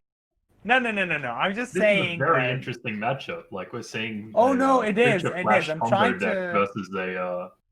Have you ever a heard of this non-blue thing control deck. called? Have you ever heard of this thing called performative? Performative like uninterest is like, oh, this game is like. I mean, no, it's really interesting. There are like a lot of lines that could happen. Like both decks are filled to the brim with interesting cards. Bailite that's what has you more talked about. explosive threats. But like, I'm just saying that like these games are usually the ones that drag on the most because both decks are equipped to like stall out and like hold on to the living on a prayer. It's Well- basically the thing. Well, no. One deck is designed to do that because it's a control deck. The other one is designed to do a mid-range game plan until it can combo off. Yeah, but like it's a mid-range plan against another mid-range-esque control deck. Somebody ring the Yeah. spice alert, please. We have a Uh, Brago King Eternal in Luha's hand. Is that stock for No. this list? I actually don't know this list very well. I think I don't think people it is. are afraid of playing legendaries because people Oh, think because like, of oh, Caracas. Caracas, right? Okay, no. I'm just trying to tell like people, if a legendary is good enough to play as a card, let's ignore the legendary tag for it. If you want to play fucking, I don't know, like the Morph legendary, please tell me in which deck you would play a 4-mana 3/4 that has Morph Matters in this format. Like, but Brago in this deck serves a purpose. It's a 2/4 blocker. It flies. It blinks your whole board potentially, giving you all the value you want. That's the And type vigilance. of legendary. Yeah, that's the type of legendary you want in a deck. You want the legendary to be able I to don't do enough to serve the deck. Just because a card like Caracas exists doesn't mean legendaries are obsolete. It Look, means that there's an answer to legendaries, but you're still allowed to play good legendary. I genuinely think it's kind of greedy though, because like Oh, it is greedy. there's a 100%. bar for 4-mana cards in the format, right? And it doesn't do anything when Exactly. it hits the battlefield. That's Yeah, the bigger like- deal than the legendary text. But the legendary Exactly. text is relevant because it doesn't do anything when it hits the battlefield. I think that people are just afraid of Caracas because once you get, it's like getting blown out by a certain like hate card, and then like constantly being afraid of it and playing around it, but your opponent doesn't even have it. It's one of those like, oh, what if they have Caracas? Moments where like your opponent didn't draw Caracas the whole game, but you were afraid to play your legendary out because you had this like constant fear of my legendary is not going to do anything. Like, it's one card. First of all, if you are so afraid of Caracas, play Wasteland. Just, like, please. Like, Wasteland's free. I mean, it's not free. It costs 60 tickets. But Wasteland is, like, pretty... I currently have Wasteland and Field of Ruin in my Blue Moon deck. And I'm not even Yeah, that afraid of exactly. Caracas. Field of Ruin might even be, like, more splashable. I mean, it depends it's on the your budget deck. option. I think Field of Ruin is really only playable in control decks. I wouldn't be surprised if Bailite would concede here, because I feel like this kind of value is going to be hard without you can't a win wrath. for this. Yeah, I mean, Bailite has a number of wraths that he can like kind of take Yeah. care of, but Yeah, that he Henny's can expertise kind of like would be draw. really But he's funny also here. like at 6 life, right? Like that's a lot of pressure. How far is I'm the gonna off-topic? repeat this for everyone, but like, fighting Bailite is like fighting an anime protagonist. Like, you think they're dead, you beat them to a pulp, and suddenly they stand up and start beating you up. You don't know where they gained all this energy from. You were sure that you almost killed them, but they somehow stood up and beat you from your overwhelmingly like strong position. That's the danger of playing against Bailite. You get so like confident, oh, Bailite's gonna die. I can pressure him enough. And then he just slams down a Wrath or like a big idiot. And you like crap your pants because you realize, oh, he's not dead. Oh no. Yeah, I don't know. I feel like if Bailite could have stuck an Emrakul, that could have theoretically brought them back, maybe. But even then, I mean, probably okay, not. so what we want to see happen is Emrakul, and then somehow generating black and drawing Toxic Loogie from Luca's side, even though Luca isn't playing black. You can't really toxic loogie your way out of that when you're on 6. Yeah. Well, if your opponent has the Toxic Louis, then Yeah. you can definitely get out of that. Yeah, like Luca. I don't think I- Blake runs I- toxic loogie. No. Have you ever noticed how like people that play a certain archetype enough like get completely associated with it and they can't shake that? And sometimes it's funny, but sometimes it gets real annoying where you're like, you know, I'd play other like decks too. The solution It's is like- to not play other decks, and then you can say that, and then everything is fine. Yeah. I know, like it's happened to me, like because I played Turbofog for so long, like people always latch onto it. Like people latch onto a deck I play for a while, just because like I usually play weird decks, and then they're like, oh, here goes Necro with the silly deck. That's not all I play, believe me. I like playing all sorts of shit. I have played all I sorts like of playing things. any I've sort played of from deck as long as it's blue. And like I've played High Tide, I've played Storm, I've played Garbage Plate, I've played Blue Moon technically sometimes. I've played Recurring Nightmare. I play a lot of things. It's just people associate me for my sillier decks I play. Like Well, I mean, they tend to be like, you know, when your opponent gets like, when you start casting like a festival or whatever on your opponent, that's kind of memorable. It's just the thing. First right? of all, Like, Festival isn't on Magic Online. Second of all, Festival isn't even like I honestly think that people give Turbofog too much shit. It's perfectly fine, but people build it like it's. Have you ever like had the situation where people try to build a deck, but they try to take a like conventional route that they think, oh, just play a bunch of fogs, draw a card, Howling Mine, it's enough. And you're like, no, in order to make it good, you actually have to have good cards. And then they're gonna get pedantic. Oh no, that's not Turbo Fog, that's Curb, that's... And you're like, I don't have time for that. Like, people trying to build Rakdos, constantly like jamming Duress. Like, I've seen so many aggro decks with Duress in them, and I'm like, okay, buddy, missing your turn 1 aggro creature, sure. Duress someone blindly, that's great too. So, yeah. honestly, this is part of the reason that I don't spend too much time trying to like make new decks. And for people that don't know, I am much more of a tuner than I am a brewer. I like taking existing lists and like tuning them to attack metas that in a way they feel I love best. meta breaker And decks. the part of the reasoning there is that like I'm not that great at figuring out that sort of thing of like being like, oh, you're not so actually supposed to play all these hand attack spells in like black red aggro or whatever, right? Like whereas like once you have reached the greater conclusion that, oh, this type of spell should be in the deck, I'm like pretty good at figuring out if you want like 3 or 5. or whatever. Like Or, that is the sort of thing that I excel at, and that's the sort of thing I really enjoy doing. Or taking people too long to like cut fucking Jackal Pop from their deck, even though there's enough like things to replace it. Even today. Like it's still a toxic. Yeah, it's really weird to play it when you have so many better things. I'd rather play a better. The question is, how many of those creatures do you need? Do you need how many better? Let's say that there are 8 creatures better than Jahalpop, right? Like or whatever. I'm not saying there are 8. I'm just throwing a number out there. Do you need the 10? Do you need 10 2-power creatures that cost 1 mana in mono red? Because if so, then Jahalpop is still in. Like there is an answer. There is an argument to be made that like if a hard costs 1 mana and has 2 power, you just jam it, no matter what it's. Yeah, but there's much better things to do. Like you can just play more valuable threats. Like in the past few years, we've had like phenomenal 1 and 2 drops for red. Like for sure. Jackal Pop is just like I'd rather play the Satyr than. Yeah, because the Satyr is strictly better. It turns out but it's just Jahalpop but at least has. Yeah, but like it has relevant text. Like if the game goes long, it can do more than Jackal Pop.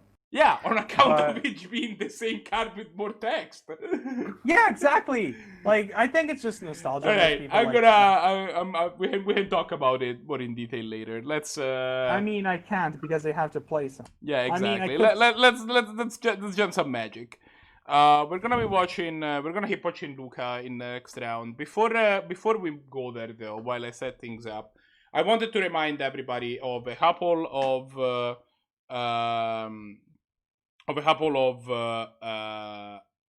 things. Bailite. Blahguy has. Oh, Blahguy is like. He's missing Bailite. So, first things first. This tournament is run off of the tournament Discord, which you can type !Discord and find it in chat. This is the official Canadian Highlander Discord, and it will it's what we run the tournaments from. It's what we use as a hub, and it's also full of a bunch of great people that can just chill and like have great conversations, like whether you want to run Jahalpop in your deck for a few hours if necessary.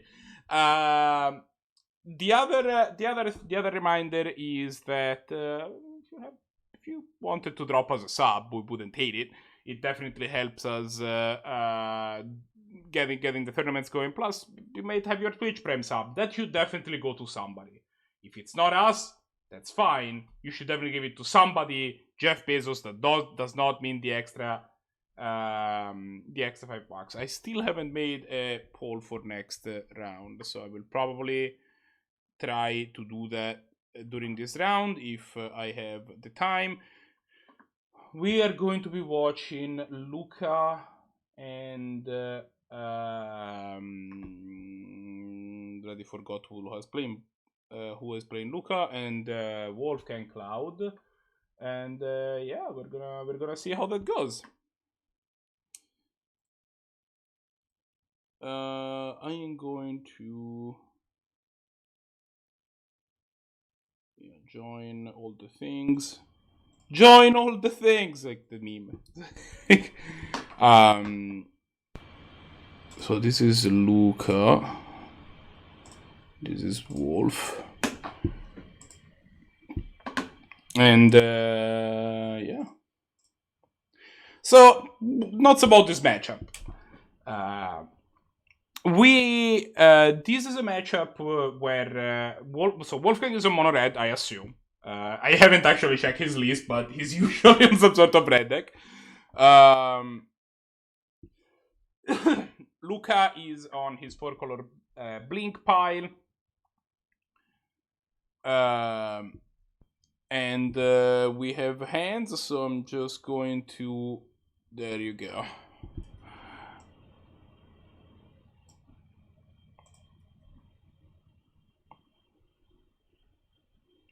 We see a hand of 3 lands, no 1-drop for WolfgangCloud, a bunch of 2s.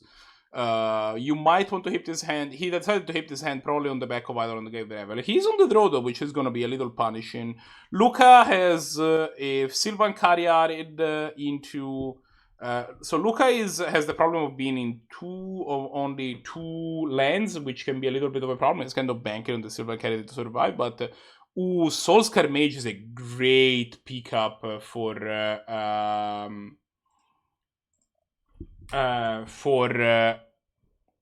Wolfgang, because that means that he now has 1-drop, which is gonna like get him off to the races a lot faster. We have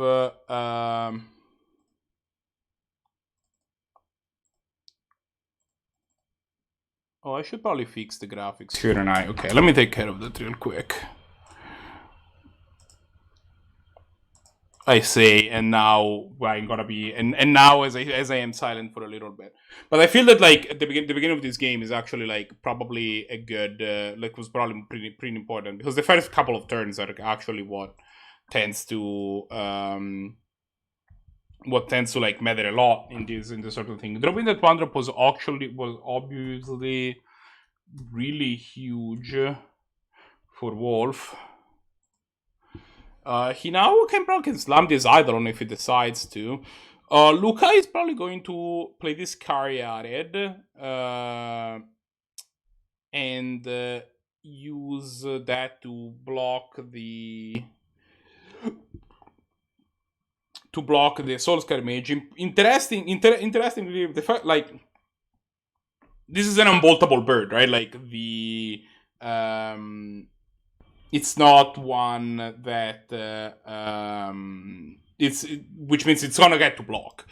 Luca, if can even further deploy with a Carbon Caryatid next turn, which Caryatid Tribal apparently, which that is a hell of a speed bump. And they get to do it even if he doesn't draw a land, which is pretty impressive.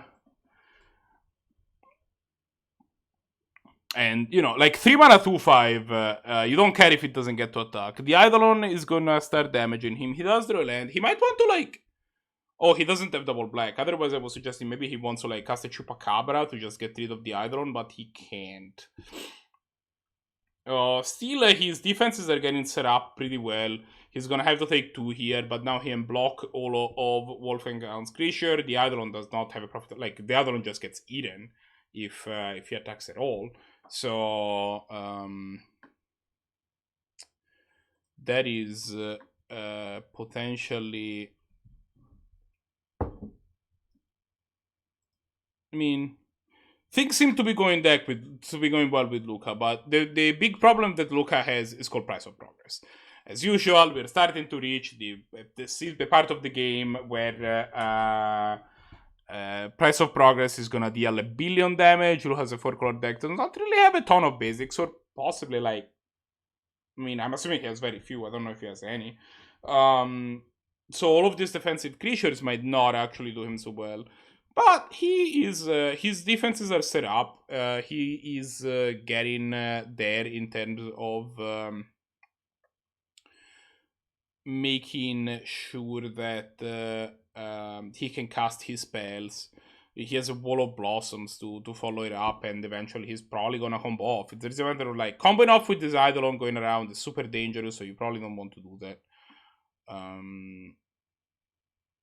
Here we probably see... Also, you might see Wolfgang has a bunch of...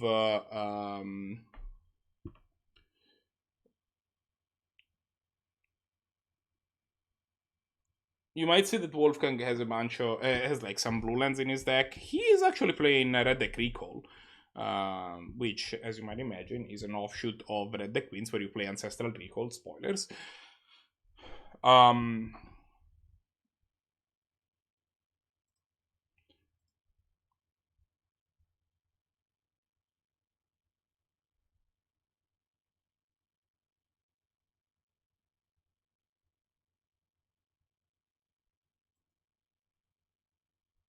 So, I mean... I am sorry. Okay, where's the Luca picked up a time walk at some point. I don't notice that. Was just his draw step? That's a hell of a draw step. So okay, the level 0 thing that Luca needs to do is find out a second black mana, so he can kill this Eidolon. After that, he can probably start trying to start setting up, because with this Eldritch Evolution to like set up to like get the things that he needs to get. He is going to deploy a Saheeli here, I believe.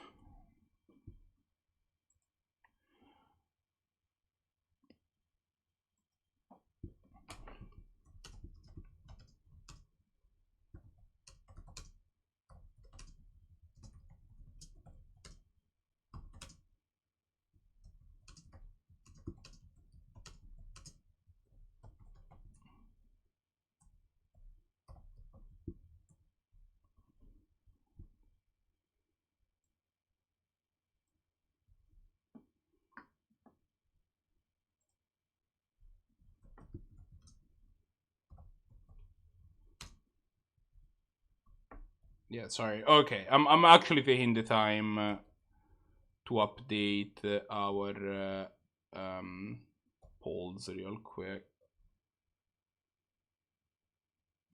Which actually I just realized I need to make a new poll because I haven't yet. But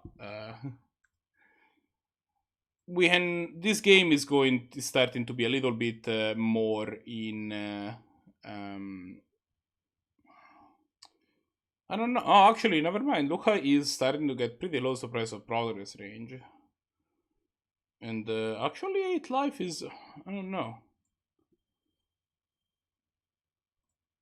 I think that. I think actually I might have counted WolfgangCloud a little bit. Out a little bit too early.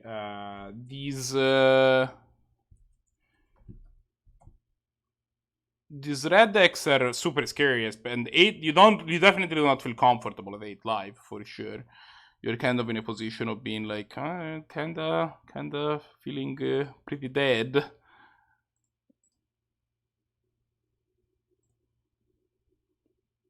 Even if they don't have the pop. Like, we see that there's a Skullcrack in hand, right? That's already represents 3 of those 8 damage, and Menace on the Stormblood Berserker means that can get to get in a little bit more freely.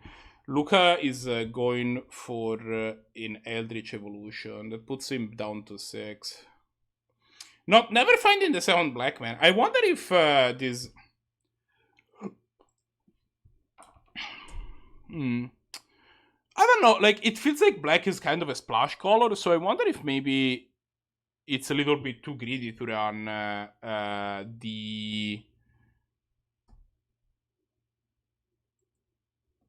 ahead like the Chupacabra. Maybe that's the problem, or maybe he's just been unlucky. If he had found the second black source that has the Chupacabra and killed the Eidolon, I think that this game would have been a lot different. Granted, I think WolfgangCloud would still be in like a good shape, but you know, Luca would have had some amount of more stuff. He would have had more life. He would probably have like 4 more life or something like that at this point, which would have definitely helped.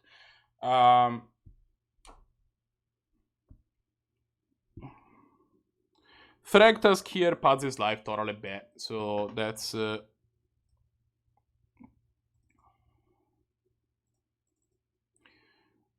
That might be enough. We'll see. We will see.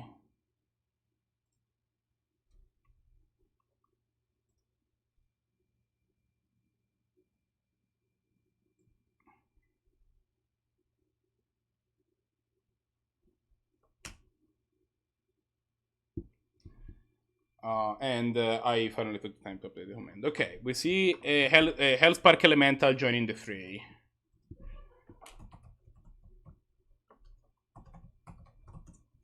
And that's gonna start getting in for some damage. I mean, it has to, because otherwise it dies. Wolf just sends the attack in. There's a Skullcrack going on. The Skullcrack wasn't up when the Thragtusk was played, I imagine. Otherwise, that's a pretty juicy way of being like, yeah, but how about those 9 life? Like, maybe they don't happen. How about that? I'm assuming we'll see Thragtusk jump in front of the Iron of the Great Travel, and probably you have to use the Deathray Shaman to block the Soulscar Mage. That leaves you at 3, which is not great. So that actually has you dead to a bolt. Maybe you can't make that play. Maybe you have to like throw the Thragtusk in front of the Hailspark Elemental. That does not feel good.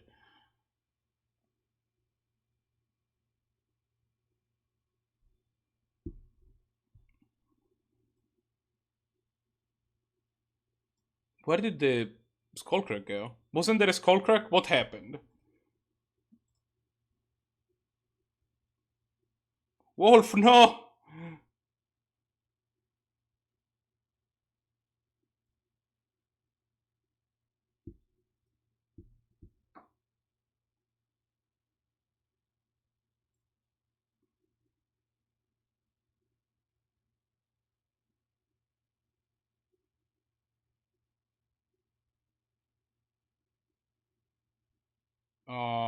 Do we have Wolf's hand back? We do. Okay, sweet. Okay, so... Okay, he throws the Death right in front of the Hailspark Elemental. So that puts him still dead to the Skullcrack, because now... No, he's going to 1.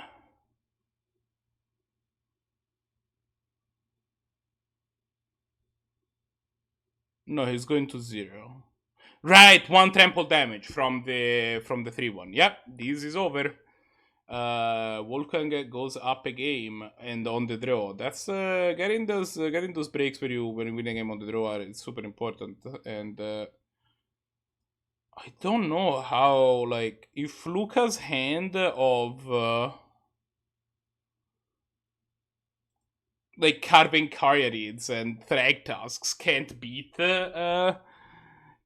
Wolfgang. Let us not say that does not make it very favorable for him to be able to do that with a normal hand, but we'll see how that goes.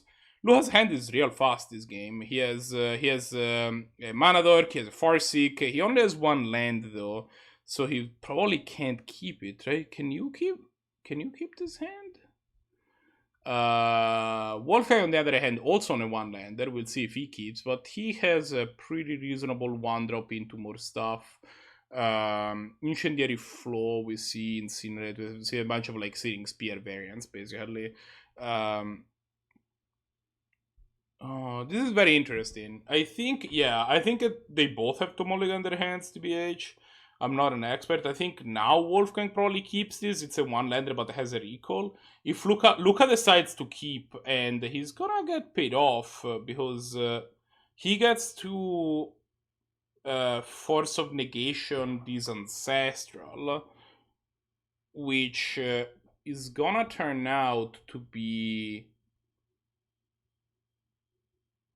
Oh yeah, never mind, because WolfgangCloud doesn't go for the Ancestral yet. He goes for the Bile Slash, and Luca has to counter it, otherwise he's just dead in the water.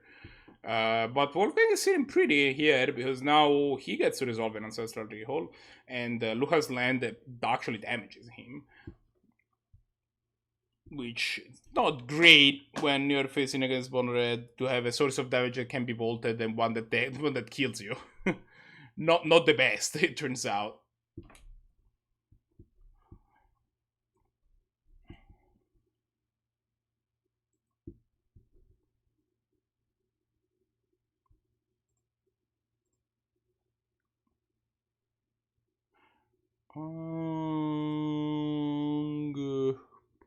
What was I doing?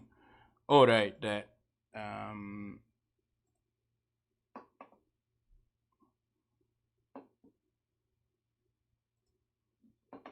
I was going to update our webpage with the current thing. Next Saturday is Saturday the 6th.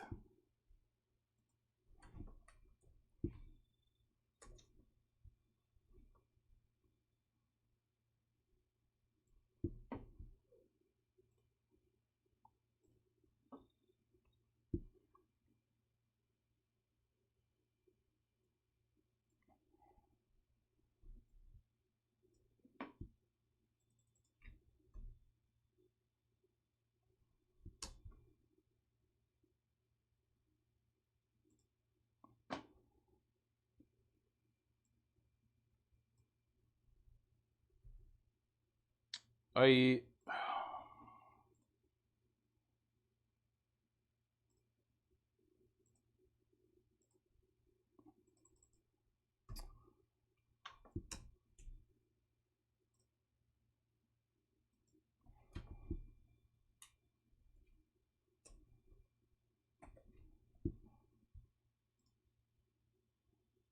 Alright, so our website is now officially updated with the correct links to the event. In case people want to sign up from there, what happened in this game, what I was missing. So, okay, I've heard...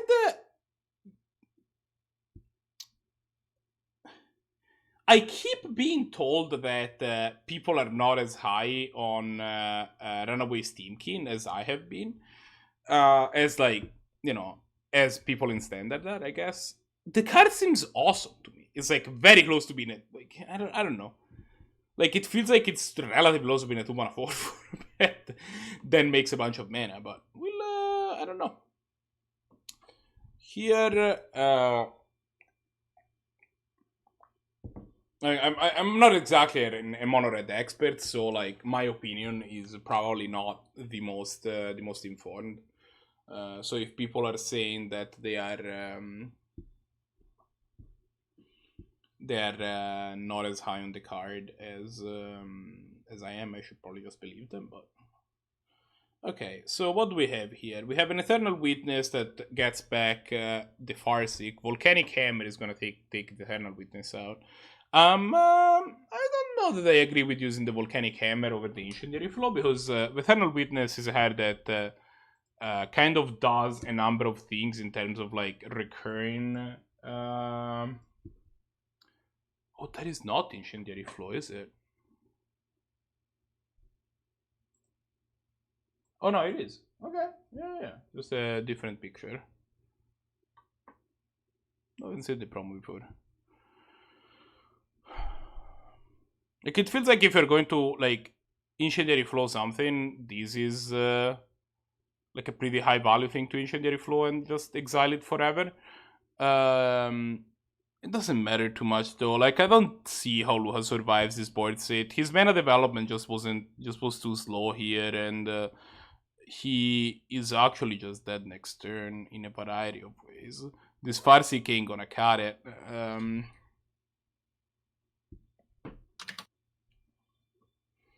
That was pretty much what happened there. Arakasi, how goes? Hello. I had a bad tournament, but I took the last match, so that's something. Well, we have one more round for you to get get at least something out of the deal. But oh, we are on 4 this time, aren't we? yeah. So I've been here's the thing that has been going on with rounds. I have been trying to run something that is a little bit more unified with what Bailite is doing on Saturdays, because I want, like, you know, I want our tournaments to be like consistent in terms of the number of rounds at the round. I think that makes sense because they feed into the same end of season event. The only thing they have is that I don't want 5 rounds to be a thing, because I like having at least part of my afternoon free, and also I think that's going to actually be really limiting for our European players. So the way that I think I'm thinking of handling is just saying, like, we're just going to run the MTR prescribed number of rounds, so like 3 for 8 or less, or 4 for 9 or greater. But then we're not going to run more than 4. That's probably the way I'm thinking about doing things. I want to, like, discuss things in chat again before we do that, but it's that's at least my idea. We have Bailite versus Blahguy going, so let's watch that. Plus, I'll just be back in a moment. Alright, take your time. So that was fun.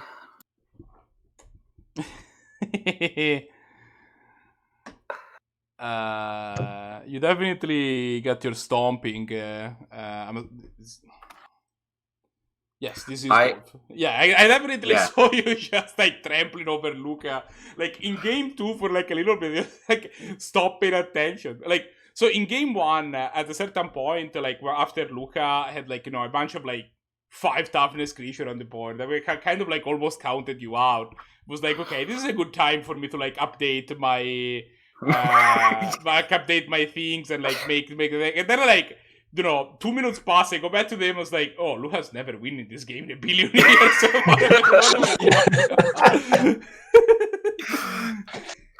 Yep.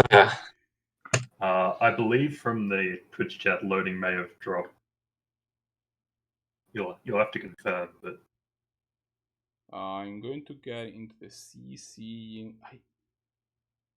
Oh, I think that's what that means. Okay, I definitely saw that message and I had no idea what it meant. That was. I'm yeah, like, you'll have to confirm with them. But I think they may have thought it was 3 rounds, or I see. dropping one of the two. So I see we're seeing Mono Red do its thing. Yeah, there's some multiple matches. Yeah, I mean, we're watching the top table. It's all mono red. It's mono red all the way It's down. Not Mono Red. It's Rakdos. That's right. It beat Yeah, me but around. Blahguy is on Rakdos. He just doesn't have. Red mana or black mana. Doesn't look like he needs black mana, which is the state of Rakdos in general. Mhm. Oof. Yeah, Chandra Clamp. Chandra Clamp. Is that a term? It is now. In mono red, it is. Not even Chandra Clamp, but Chandra Clamp. Yeah. Clan. Yeah. We stray further from God every day. I mean, you are playing mono red. I'm not. No, I mean in general. Like it wasn't you. It was like. Yes. Like, you didn't start super close to, like, the whole god thing to begin with. Half of your cards are, like, devils. I think if Bailite doesn't kill this Chandra this turn, he's dead. I think it's in the long run going to be very detrimental to him. I don't think he actually has to kill it. I think just dealing with the clamp it's fine. is He has good a enough. Murderous Rather in handy and kill the Yeah, Chandra actually, at some point. they do choose the clamp there on the so maybe you're correct. Yeah, because clamp plus gutter bones is going to give him incremental value pretty much for the rest of the game. Yeah, seeing the gutter bones get played there, yeah, I can see why you go for the clamp over the Chandra. So and this Murderous Rider can deal with the Chandra anyway, so this is actually fine-ish, but yeah, I mean, really I think that need the to clamp find is a more something. immediate problem, but the Chandra needs to die at some point for sure. But Well, yeah, right now it's is about the to turn right line. now. Yeah. Yeah. The only issue is Blahguy has a lot of burn in hand, and Bailite does not have an end game threat of any sort. Yeah. I guess the Murderous Rider is pretty good at getting some life. Yeah, but back, the Murderous it's- Rather will pad your life total a little bit. Yeah, looking Well- at his hand, it looks like it's going to be Arc Trail and Ferocidon for the turn. So we're gonna see that Yeah, Murder there's still gonna Strider. The Murderous Rather is not gonna pad your life a little bit with Ferocidon going.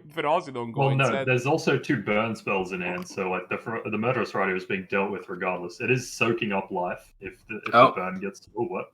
Okay. I forgot about combat. Yeah, they're just dead this turn. Yeah, there was also the Lightning Strike in Exile from the Light Up the Stage, which we didn't see. Okay, and the match was 1-1. I didn't even get to around to actually update the graphics before it ended.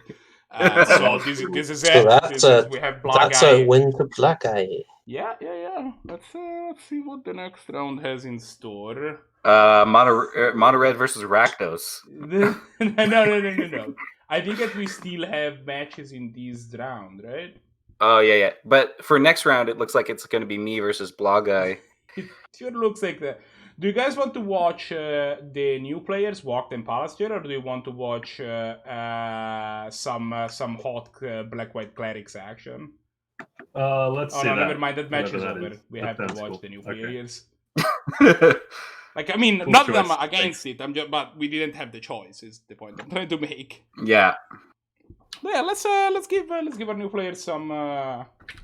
Oh, so PalaceJailer versus Warped, where Warped is in the middle of Time Walk comboing. I think no. No, Ephemerate is in their graveyard. It looks Graveyard. like. I think Okay, so I think the- they need an Eternal Witness in order to actually. Oh yeah, I've played Warped with this deck, and I don't think they're playing Green Sun Zenith, which is how I get my Eternal Witness from my Spellseeker. Warp's deck is very interesting. It has a whole bunch of combos in it. Like, it doesn't only have like Time Walk Ephemerate. It has like Tainted Pact To and regrow Oracle the and, Time Walk instead of the Ephemerate? Yeah, that's an unusual decision. I think they just need the extra because they played a land this turn. They might just be looking for 5 mana because that will give them Eternal Witness, Time Walk. No, Yeah, well, okay. you're not Eternal Witnessing back the Time Walk and doing anything. You're Eternal Witnessing back the Ephemerate so that you can endlessly blink the Time Walk to Time Walk. Yeah, and next turn, so it would give PalaceJailer one more turn. Mm-hmm. It's weird having a player called PalaceJailer when there's a deck that could very really run PalaceJailer on the other side. Mm-hmm. What is PalaceJailer on? Actually, really. He It is. looks like Double elves. check that. It Hoof. looks It's like Hoof. Bloodhoof. It's the deck. Yeah. The deck is literally named Bloodhoof. So yeah, it's Yeah. Bloodhoof. they are Yep, in fact it- on Bloodhoof. It's What can't infinite combo because most of his lands kill him. Mm. Yeah, that's a lot of pain. Holy moly. Jailer that- is really good here. Look, PalaceJailer against PalaceJailer. It's No. it's a combo. He's now fighting himself. Yes, sometimes we have to fight our So own games. so right now, Walt's board state is quite good, but he has to find a way to win that doesn't involve tapping most of his mana base. Like he has one tap out left in him, and then he just folds. Yeah. Okay, so that's actually interesting because that makes that's why the combo's offline, right? You can't just keep casting Time Walks because it costs too much mana, which is pain.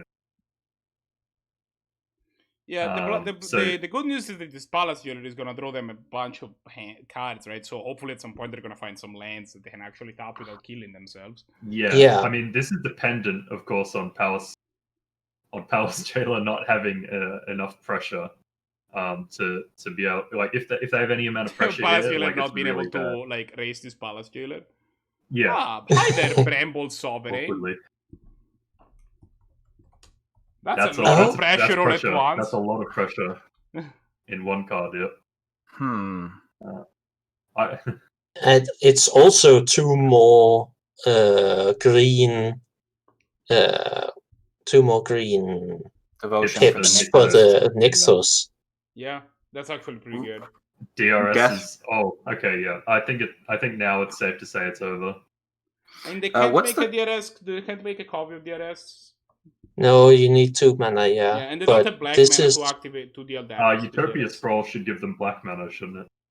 It can be. It's a certain color. But well, we Utopia okay. Sprawl has chosen green. Okay, never mind. Nixos can make 1 black mana.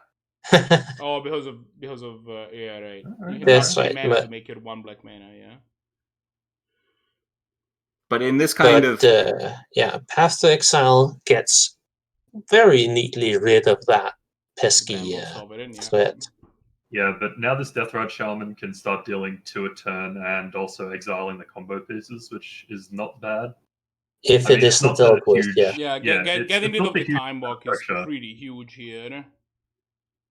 Okay, so there we see a non-pain land, so that's helpful. And we've got the bird still. Plague Engineer does not kill the Deathrite Shaman, but it's pretty good naming elf against Hoof. yeah. It could be that Walk is missing the black mana line, which might come back to bite him. You mean PalaceJailer? Yeah. PalaceJailer might not I would see not have the thought way. of it. I did not realize you could use Nykthos that way, but now that I think about it, that makes perfect sense. Yeah. Yeah. We'll see if they miss it or not. If they just pass this turn, they're definitely leaving it up.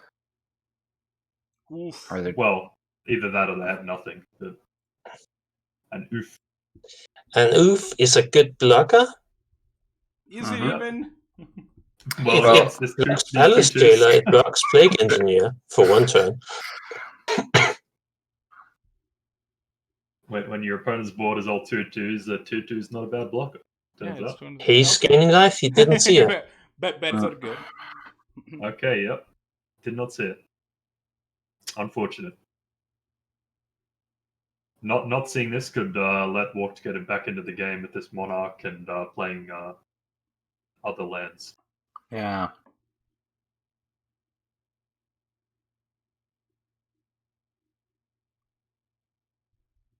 Do we know what game they are on? Because there is 9 minutes on both. Game 2, Walked is up a game. Okay. The match score that is being displayed on screen is correct. Okay. Alright, so now they have 4 mana available if they don't want to take pain. So I think they're out of the woods with regards to mana. They just need to find a way to do their combos since PalaceJailer hasn't seen the DRS line.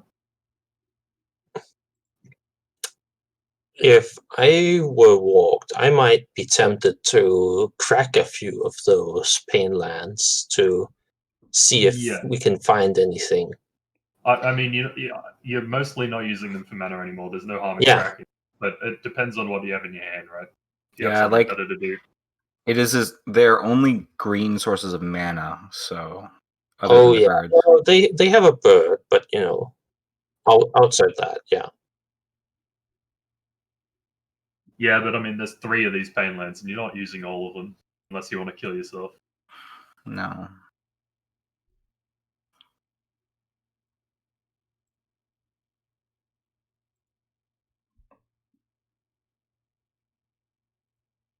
And you gotta think at some point PalaceJailer, the player, is gonna draw some elves that he can't cast for the Plague Engineer just killing them as they enter. Yeah, but I mean that's not the huge problem at the moment. At this point, when Hoof is like this far behind in terms of like elves to tap, they really just need something explosive like that Bramble Sovereign. Just confirmation, since these results haven't been posted in the channel yet. Blahguy won 2-1, and Wolf won 2-0, right? Correct. Okay. For me. Just double checking. Yes, that's correct. Alright, yeah. Have full confirmation. And this is now the last match in this. Okay, we're seeing some of the pain lands get cracked here. I do not like tapping the birds first, just because I have a feeling that they're running Eladamri's Call, and calling here seems pretty good. That's a good point. Yeah, you typically, like when you're drawing cards, you try and you're drawing blind, you don't want to tap your best sources or your most multicolored sources first. But I mean, I don't think it's gonna super matter here. Intuition. They're still pretty far ahead despite being on 5 life. Now, what combos can they? 3, if the Alright, so keep in mind, Walked has like Demonic Consultation and Pact and Oracle lines in this deck. So there's a lot of different ways. Deck too? Yeah. Oh yeah, he had the can just unfortunate win experience any number of ways here. I'm pretty sure casting this Intuition wins the game. It depends. I have to assume. I'm really interested in this pile. It's a lot of combos. Demonic Consultation and what's the other way to win? Tainted Pact of, yeah. E-Witness also just starts you on the loop now that you have enough mana. Yeah, and it also gets back the other combo pieces, so you probably put E-Wit in regardless of what happens here. It's interesting, and then you right? put in Because like intuition Pact and- isn't as easy as gifts. Like gifts, you do like something. You can do a pile of like Oracle. What is it like? Oracle Reanimate, Tainted Pact. They probably put Unearth in the pile as well. They have Unearth in their deck.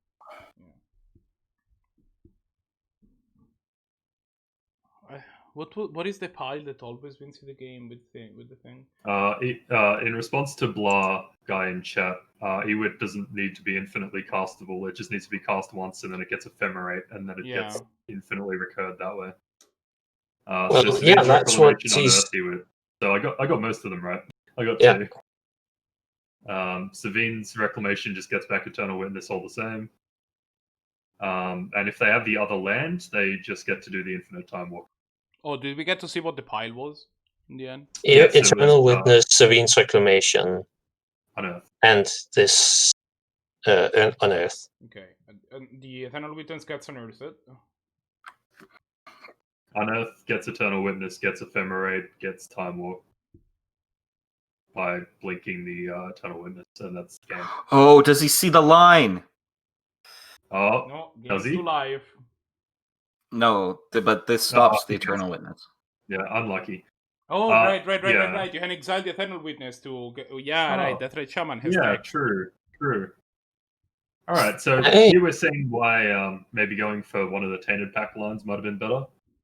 Just because this DRS shuts down the combo there. I don't know how it didn't see that much. Yeah, but the DRS can stop you from recurring whatever you put in the graveyard, right? Well, Yeah. assuming that PalaceJailer no. realizes that he can activate for black as well. Well, yeah, that it's contingent on PalaceJailer realizing that, but he hasn't done so far, and I don't think he will. So a pile could have been Eternal Witness, Thassa's Oracle, and a way to empty your library. That way, there's more upside, because here you no wait then you get some value no matter what he puts into the graveyard. But then he just gives you Thassa's Oracle. Yeah, there's no really good way to intuition there, I don't think, unless you have 3 things which on their own are powerful. Well, I mean, if you do an entirely spell-based thing where you get like regrowth, Tainted Pact and stuff like that, your opponent doesn't know they can tap for black. You can get back like a Tainted Pact and find Oracle. Here is what's going on. I think that this game has been going on for a very long time, and what to still have 5 minutes. So but I'm gonna remind them in chat.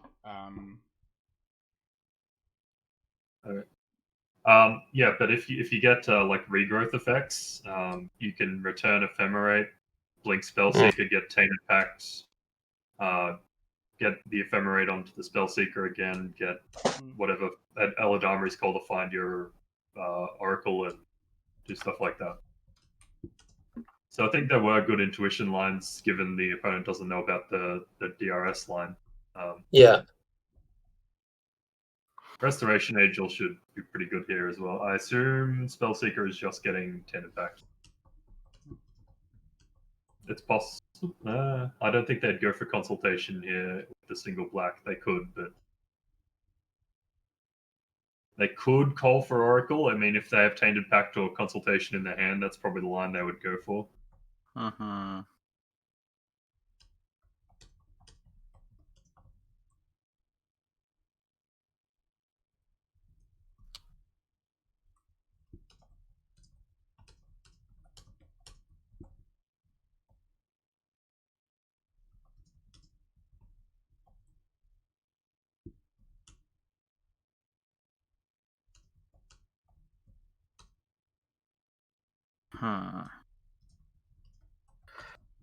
We will have to tell PalaceJailer about it later. They'll probably be kicking themselves, but yeah.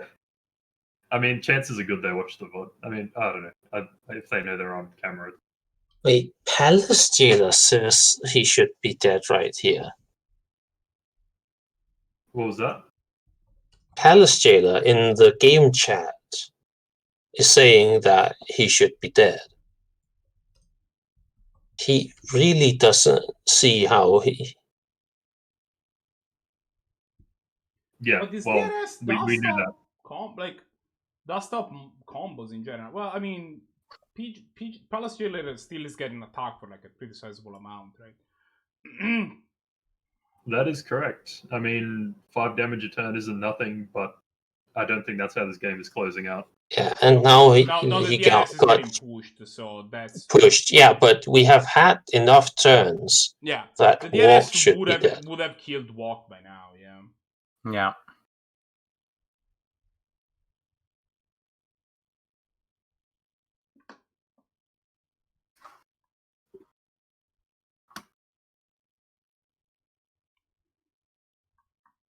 Let's see if we can get them in the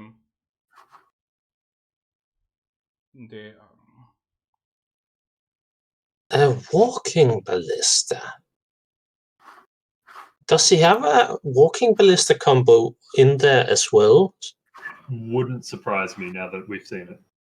or like He for probably like runs Vizier plus plus yeah, Devoted Druid or Vizier, something. Devoted Druid, probably Yeah. Probably Heliod.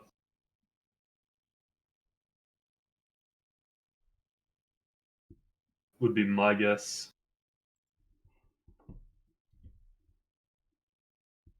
Just a lot of combos. Yeah. Thanks for reminding me to let the players know. By the way, Zannty, it was a very good point that they should they should know how the time rules are gonna operate, and I don't think it had come up. So it was just a good call to let them know.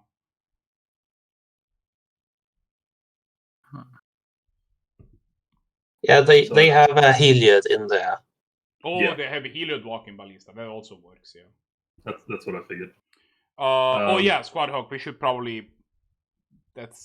So because we don't hugely love letting matches just be dictated by the clock. Essentially, the way that our timer works is that if a game ends to time, if like a match ends to time, that is gonna be the result that we accept for that game. But players are free to at any point start a new match to refresh their timers, basically, and that's just in MTGO. We will still conserve play draw, so like player one will concede, or they just do what they like. If the player that won is put on the play draw by Magic Online, the other concede or make sure that they Communicate to their opponent. Yeah, about communicate with their opponent so that the correct person is put on the player draw. So to make sure that things work correctly. But yeah, this is just so basically things are gonna work. Like if a game ends to time, that is for that game, and the match, and players are and at the end of any game, the players can just refresh their timers if they feel it's necessary. If they don't want to and they think that they're gonna have the time, that's fine. And if they're unable to finish their games in like 25 minutes of clock, that's on them. At that point, I'm like, look. We have something interesting going on here. Woodland Bellower. Woodland Bellower. I mean, Walk still has 7 cards in it, and I assume they have some way to go off, but... Yeah, but they also have 4 life. This Woodland Bellower might be able to get some way to actually deal the damage. Yeah, it would be about trampling through somehow, but they got themselves a Fierce Empath off this Woodland Bellower, and I'm not sure how that helps. Why did they... It sets up a kill Dragon for Lord next turn. Atarka, you say? Oh, hello, Atarka, yeah.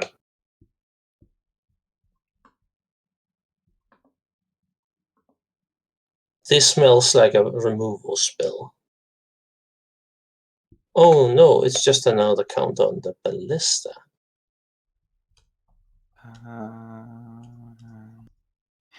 That means on their turn they can add a 4th counter to it and make it that the Bellower They just has have to... lethal.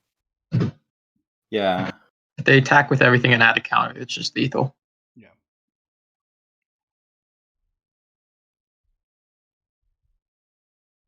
Yeah, because the Bellower has to go in front of the Ballista, and then the Ballista just gets through.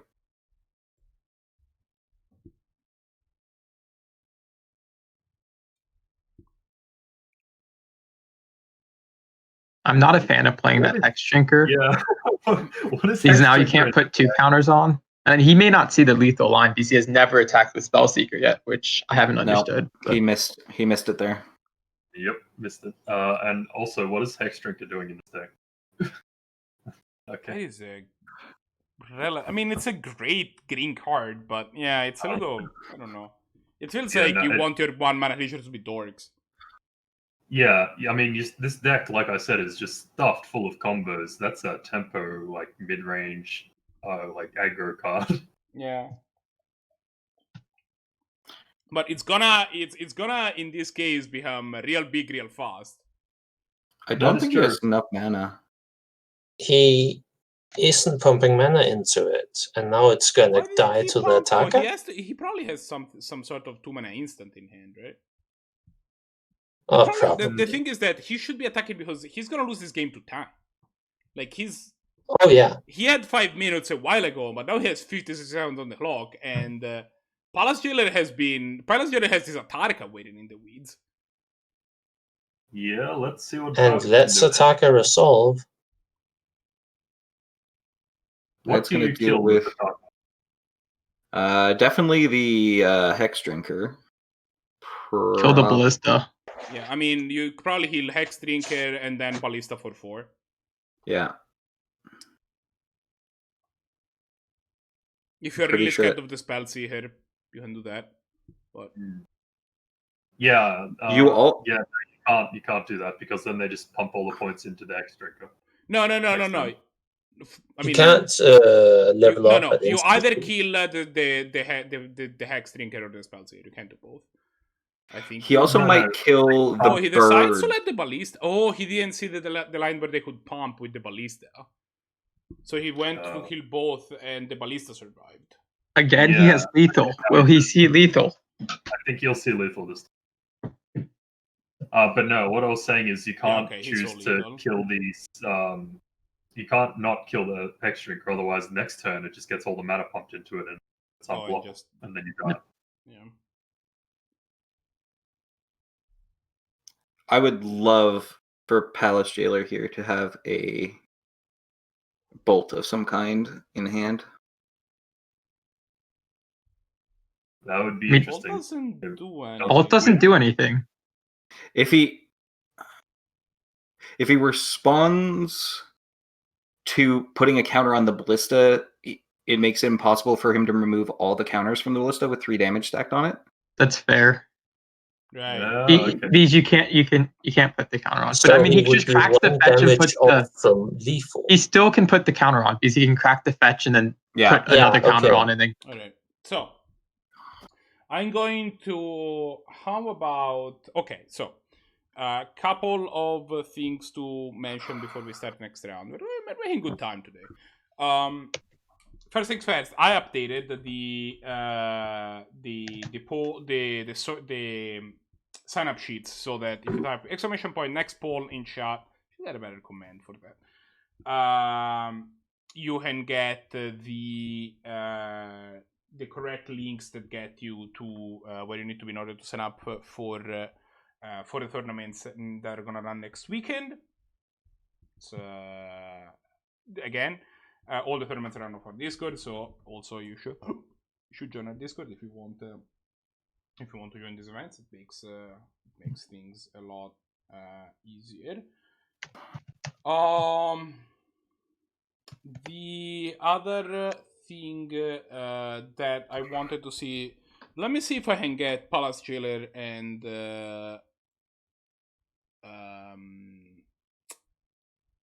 walk in chat real quick.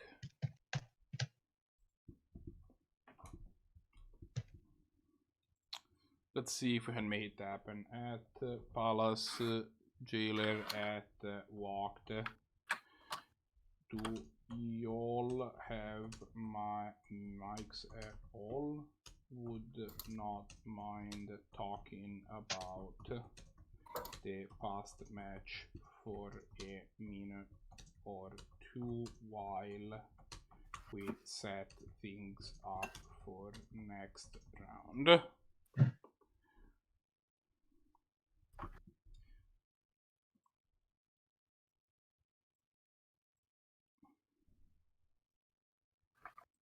If so, please. Hey, sorry, I was on a different call. Oh yeah.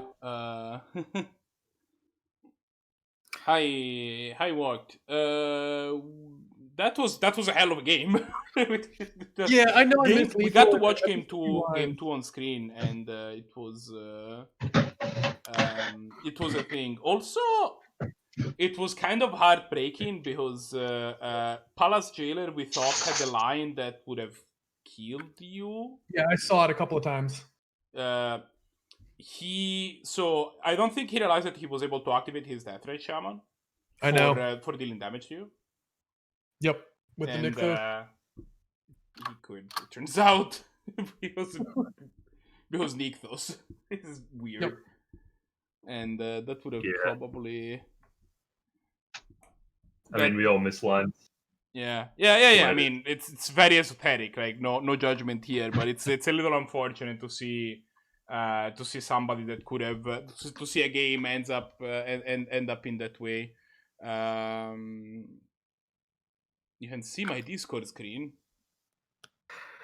We also saw a lot of very interesting lines in your deck because it is so jam-packed full of combos. Yeah, there's so many combos. It's like, oh, what is he going to do here? Is he trying to go for Heliod plus Walking? But no, wait, it's... And then he plays a Hex Drinker. We're just staring at that intuition being like, what kind of pile are we going to have here? Yeah. No, so I put this together with I started from just Spellseeker Time Walk being, like, in my opinion, one of the more busted things you can do. And then Oracle Pact, the other busted thing you can do. And it just kind of naturally progressed into this. And it's been pretty sweet. Yeah, I mean, Oracle Pact is like hugely underpointed, so Yes. That absolutely makes sense. You're probably on like 15 points worth of cards, really. I still haven't done anything better. The other thing they wanted to make sure that you knew was because I don't think it had come up, and this is I'm putting together a rules document so that I can point people at them. And just point people at the webpage and have them know. But like basically, the way that we jostle with the clock on Magic Online is kind of like we kind of dislike when having matches that just end to the clock. Yeah. So basically, our rules are kind of along the lines of if a game at the end of any game, any player can ask to refresh the clocks by starting a new match and conserving play of draw. Like, I wish I knew that because thank you for letting me know, because that's actually a huge factor there. Yeah, like it felt like in game 2, like you cut it close, but you weren't super in danger of timing out. But I would definitely want, like, if there was a game 3, we should have probably wanted to go to a new. Of course, and I started and like. That. Yeah, so at the end of any game, you can be like, let's just start a new match and make sure that at that point you conserve play of draw if you do. And if a game ends to the clock, that's only the end for that game. Okay, makes sense. Not for the whole match. So, for example, if you had timed out in that game, you would still played game 3 on a new. Okay, cool, makes sense. Making sure that I'm gonna let PalaceJailer know that as well when the tournament is over. But like, it's just more of like I wanted to make sure that people knew that, because it a lot of people here are people that play most weeks, so they kind of know how that goes, but they don't. But both you and PalaceJailer are like new to the tournament, so. Yeah, I appreciate that. I really do. Yeah. I think it's important to know. So anyway, let's. Sorry. PalaceJailer has also been informed of the Nykthos line. So Yeah. I saw that. It's like, oh. Anyway, so we have a finals, which is gonna be Blahguy versus WolfgangCloud. If they could join the tournament voice 3 where the things are already, that would be awesome. So we don't have to worry about it. Don't have to like change stuff and just like start watching streams. And yeah, let's get some powerful magic underway. I wonder if Loman is still. Yeah, I'm gonna unmute Loman again and see. Oh yeah, loading is. I think loading might be gone, right? So Necro, you get to. I think you get to. We get your presence at the booth again.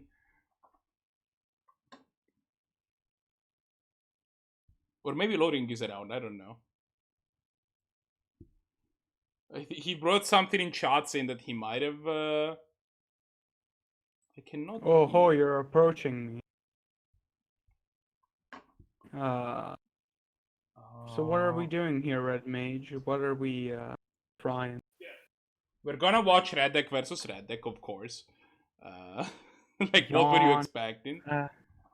Oh, we're watching Wolfgang versus Blahguy? Yeah, because it's a final, so we end up have to. Plus, you know, it's gonna be interesting. You to don't see. have to do anything in life. No, but it's still gonna be interesting. Like, I think Red Deck, Red Deck versus Red Deck can actually be a really interesting matchup, TBH.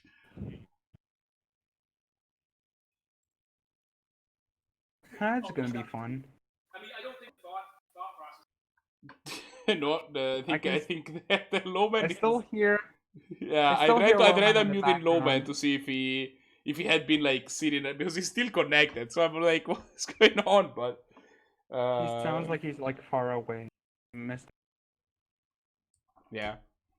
He's in the ice cream pole, waiting for me to come. It's your favorite, Thoughts is. Oh no, it's my favorite card on turn 1 is Dark Ritual him, and then no, Totsy's then him. I mean, we've been talking earlier about how you don't like this discard spell in aggro decks, though, right? Aggro decks, I don't like having this card in. Well, here's his thoughts. Specifically why is because you miss out on damage, especially in mono black, where you don't have as much burn as mono red. Like, this is Rakdos, but like I'm just saying, like, I don't like hand attack when it doesn't also deal damage, because you're not a control. You're not trying to stop them from having resources. I'm all for playing like maybe one free removal spell, something like Snuff Out, or a Dismember. But I like to be purely aggressive in my aggro decks. I mean, because, you know, like some removal spells, it's still good. It's still like not even necessarily the free ones, but I think you want some amount just to clear the way to your creatures. Right? Like, it can't be like, oh, your opponent plays like a Wall of Blossoms, and now none of your creatures can get through forever. Like, no, if your opponent plays a Wall of Blossoms, you fucking put an aura on your creature, and their Wall of Blossoms can't block profitably. Yeah, but then like, I'm not sure that putting auras on creatures is Julia's Big A Julia's Boggy Boys. Like, that's my ideal build of mono black, where you just like suit up a creature or like buff them with like instant speed tricks. I think that the problem with that line is that it makes you more vulnerable actually against lower decks that you're kind of made to prey on, because like but like you're not made to prey as much as like you're a ship. It's trying to do its job. If your aggro deck is not like if you're not playing aggro to beat control, what are you playing aggro for? Like that's the reason to play an aggro. You're like, playing you get to beat on aggro control decks. because you like the archetype. Also, aggro doesn't automatically beat control decks. That is a fucking lie. Like, there are control decks that are made to specifically stymie aggro. Like, I mean, Jeskai has a reasonable matchup against most aggro decks. Can we stop? Like, Jeskai is such a nice deck to play because you're like prepared for most. Yeah, but like, you know, even then, like, Jeskai is a nice deck today, but also a 55% deck, right? Like, you're never 80% to beat anything with a deck like Jeskai. That's kind of like the nature of the beast. I mean, the nature of the beast is I don't know. Like, I like having some interaction as long as it's free or cheap enough that I don't Yeah, I mean, feel bad obviously, you putting don't it want in to the play deck. like, murder or whatever. Like, you want your interaction to be cheap because you want your everything to be cheap in the deck. Yeah. Like, your deck is kind of built I so don't that all think of the anyone spell has permanent played can- murder since like I mean, you have like you have seen like had like Vraska's Contempt that had that see some play, and you see how it's like. I love Vraska's Contempt. I'm gonna tell you why I like Vraska's Contempt. It's because it's an instant. It gains you life. It exiles and it No, kills. I'm not saying that Vraska's Contempt is like. I think that it's correct to play Vraska's Contempt in some decks, but it's also like not a hand that you would play in an aggro deck for like like you see like you would say nobody plays Murder, but like Mythos of Nethroi, right, is a hand that sees play. I'm saying Murder to say like a 3-mana removal spell. People play Murderous Rider. People play these like and obviously these cards are all better than Murder. I'm not debating that, but like it's kind of the idea of like a versatile and powerful but slow removal spell. That's what I meant. Yeah.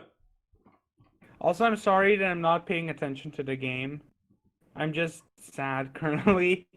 My performance wasn't good, and also loneliness is slowly getting in today's. I am sad to hear that. Yeah. Turns out having no emotional support from loved ones tends to like drain you mentally. It's not great. I've done my share of feeling pretty lonely since the beginning of the year. It's not great. Everybody's gone.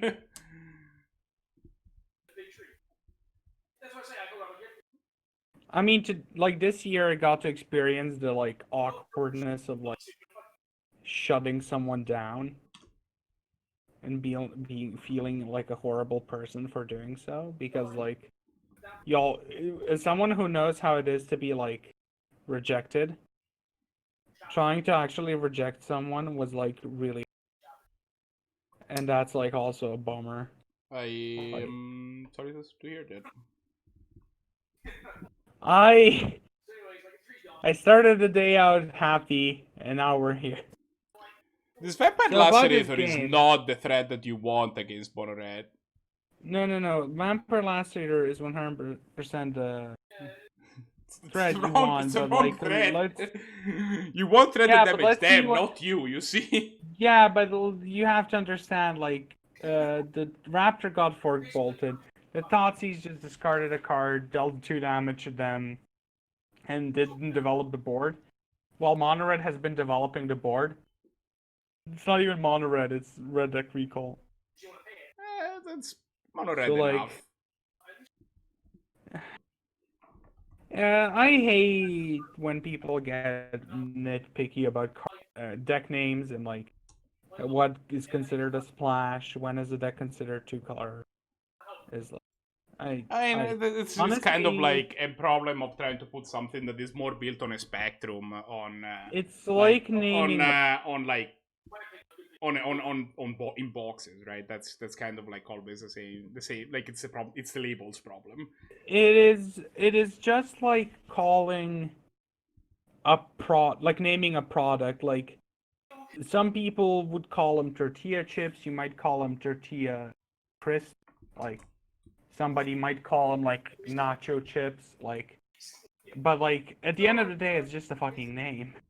Like we all know what the product is. It's just like, yeah, but on the the other hand, you kind of want the product name to be descriptive to some degree for the people that.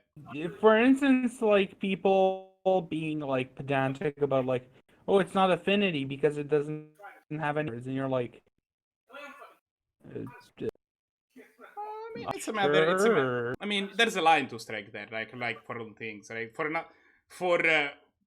that was a rancid hand from WolfgangCloud that he shipped back.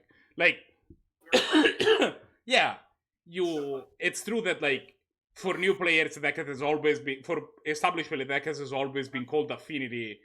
there's value in making sure that it keeps being called Affinity, but Yeah. also, on the other hand, like, for a new player that looks at the deck is like, wait, why is this called Affinity?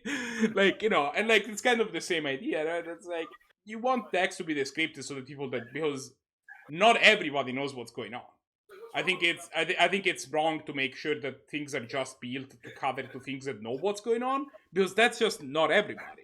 There's people that don't, and you need to, you need to be able to cater to them as well. Even though, yeah, it can be frustrating to hear the same thing like 78 times.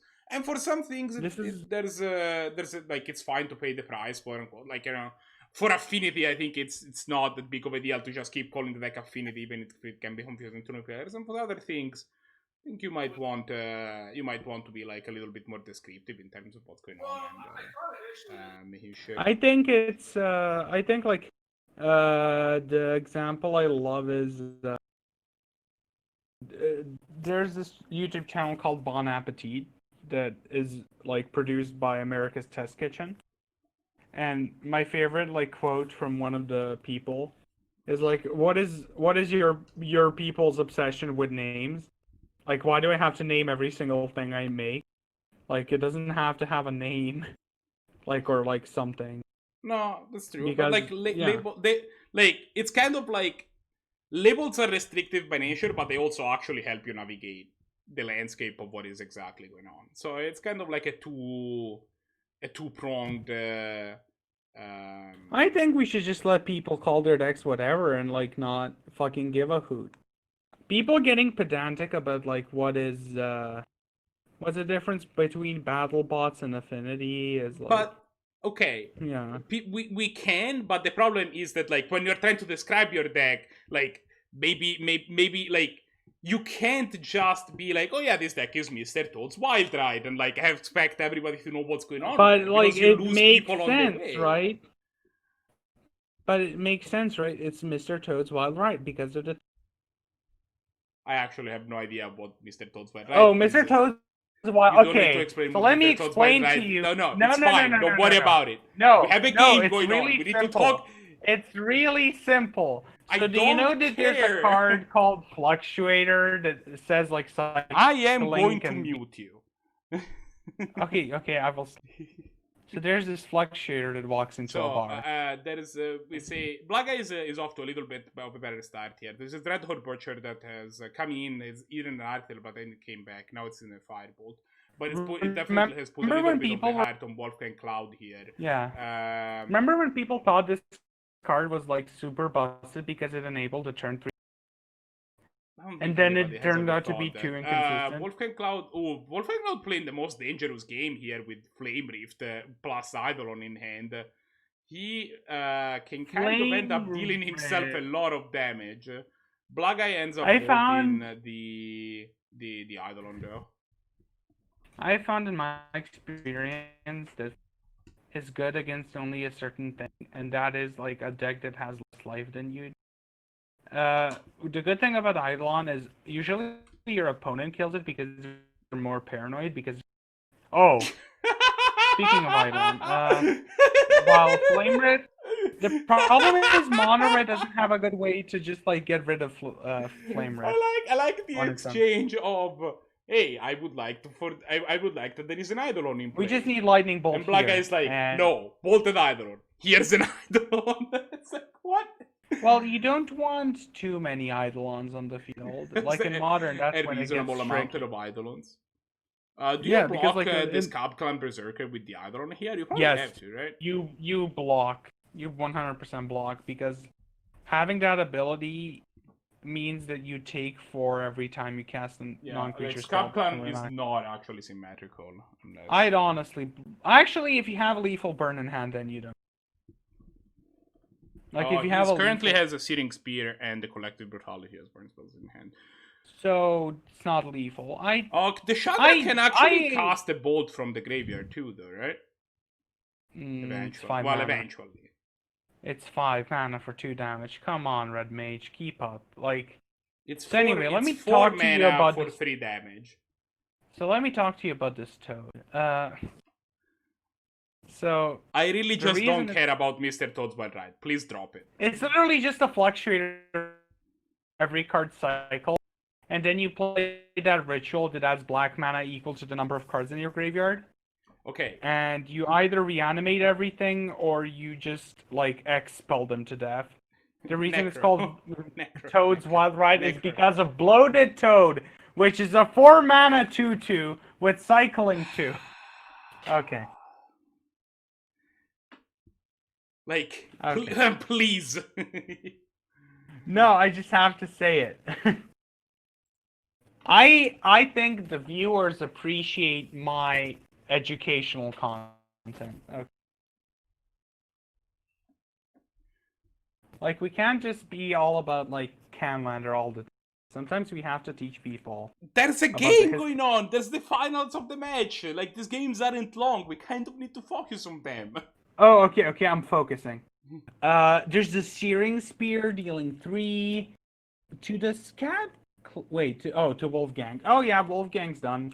Wolfgang can't cast any more this spells game next is in turn. fact the over, as they say. Oh, when I say it, it's false, but when you say it, it's fine.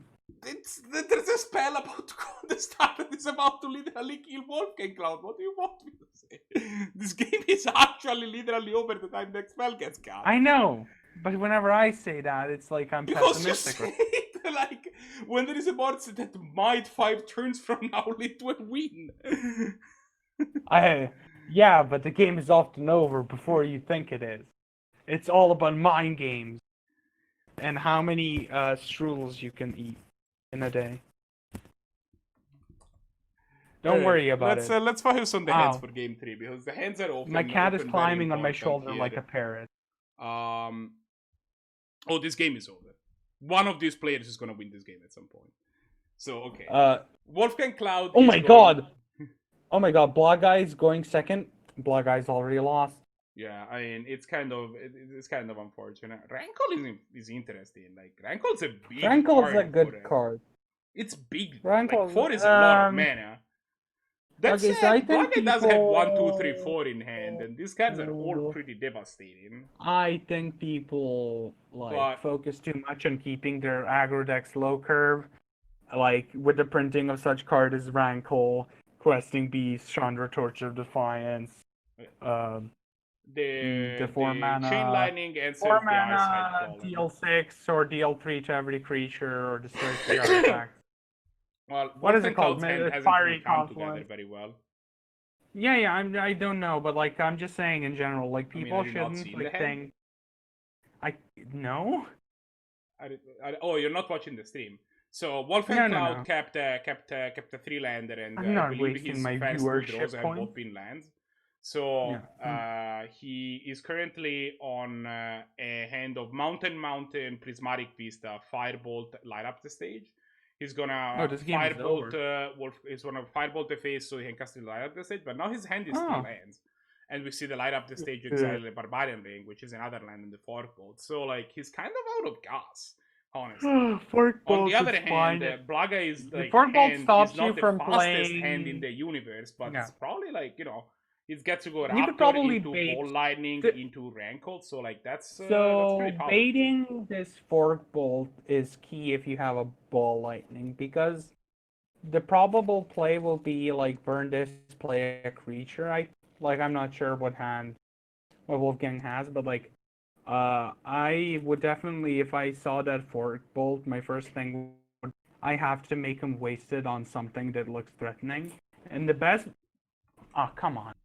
The best bait spell I've heard is like the best bait spell, the one that's not actually a bait spell, and that like they have to take care of no matter what. My cat has knocked down my curtain, and I have to reassemble my curtain. Ooh, we see these Graving Currents managing to have this Ball Lightning from hand, even though one of the lands is a swamp. That's pretty important for what's going on here. Taking 6 damage to the face is not. Usually don't play Ball Lightning. Yeah, because it did the thing falls here. to 6 first. is a lot of damage you just eat. Ooh, Angel's Ravager is huge. It's gonna allow WolfgangCloud to actually clear all these lands from the hand. Yeah, it depends. Because remember, Blahguy is and black. I'm sorry. So, like, getting rid of a 3/3, even if you do, like, think about it. It's a 3/3 that has to attack, so it most easily dies. And also, it's not card selection, it's just churning. Do you there is trade the rankle for it, is the question. There is just, like, potential to brick, and also your rankle is here, so... Do you trade the rankle? Rankle? No! You can attack and say... No! I think it's close. I think it's a real decision. I wouldn't trade it because you need a body on the field. And, like, you don't have to be worried about a 3. Yeah, but it's a vanilla 3/3 with, like, a detrimental ability to it. While, like, your can, like, potentially draw you cards, potentially, like, discard cards. And it has flying. Like, the biggest thing, people laugh at when you say, like, oh, flying secretly the best keyword in Magic. And it's like... sometimes it really is. No. I mean, in other formats, people... No. In other formats, people, like, usually, like, what can the flyer do? And it's just like, you know how many people, like, don't play flyers? And then you're like, oh, this is practically an unblockable threat. I play a bunch of limited. I am well acquainted with how good flying is. Are you acquainted how good spiders are? I love my spiders in limited. I love my mammoth spider. Oh yeah. I've played my share of spiders. The mammoth spider is the best. Arasta is a really cool spider. Like a newer spider. It's an enchantment. Yeah. Arachnogenesis is pretty good. I've definitely killed people with Arachnogenesis. Once there was a commander game where a hatred was cast. My opponent was attacking for lethal. And I Arachnogenesis and then attacked him with a spider to win. Blahguy ends up just letting both players draw cards. I think that what we're going to see here is... I honestly agree, because your opponent's obviously bricking. Yeah. And they have to discard you don't know that, cards. Right? They haven't shown you that their hand is yet, but it's getting there. I think that what we'll see here is Fiery Confluence hitting the field, and then the Unjust Ravager clearing the hand. I think playing the Fork Bolt and nothing else, like, really telegraphs that you have nothing. Like, oh no. The power of Fiery Confluence doesn't cease to amaze. The fact that it's 6 damage... Ball Lightning, the same as the Ball Lightning from before. And obviously it's better. Is more powerful and can do more things, but in this scenario, that's what it did. It's much better because it doesn't fall to first, right? No, I mean, I'm not saying that the hand isn't better than Ball Lightning. I'm just saying in this game, it did the same thing, which was the L6 damage. I mean, Unearth here wins the game if, like, Blahguy top decks and Unearth. Yeah, I mean... a lot of things could just win Blahguy. I mean, like, I don't know what Blahguy's WolfgangCloud has a hand now, so, you know, value. But what does the draws from after pitching those 3 lands, the draws were Scab Clan Berserker, Fire. No, I was talking about Blahguy. I want to know what Blahguy has here. Oh, Blahguy has Monogas, and his hand is Zergo Bellstriker, Thoughts is Rakdos Aggro, Forkbolt, and 3-mana Chandra. So you can play Chandra and then make him sack his creature, and sack one of the tokens that Chandra makes. Oh yeah, for sure. You probably should. You could also, if you wanted to push for damage, dash Zergo and Forkbolt, Wolfgang. But this deals the same amount of damage. No. You can kill him because you dash Zergo, you Forkbolt him. That takes him to 5. No. Oh no. You go to 1. Even I think if you can't kill them, this Angel's Ravager needs to go away forever. Yeah. Like, which it is now. Yeah. You can now just sack one of these 1/1s. Yeah. It's kind of gross. It's not great if you're not the person with the 1/1s. I mean, you could also draw a card and potentially draw Bolt and just kill. Yeah. I think you also discard here because you're just never casting this Thoughtseize. Yeah, I mean, you don't know that, but you're probably at it. This is what I'm saying about hand attack and aggro deck. Sometimes, like, it's so detrimental to your strategy. Well, I think the problem with this Thoughtseize is not that it's a hand attack. Like if this was a Dispel or Duress, I would probably not be making this statement. But like it deals you 2 damage, which I just don't think you want to take here.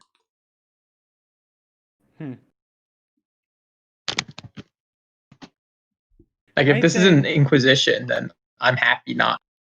I'm happy casting an Inquisition. I like my aggro decks to be able to kill people faster.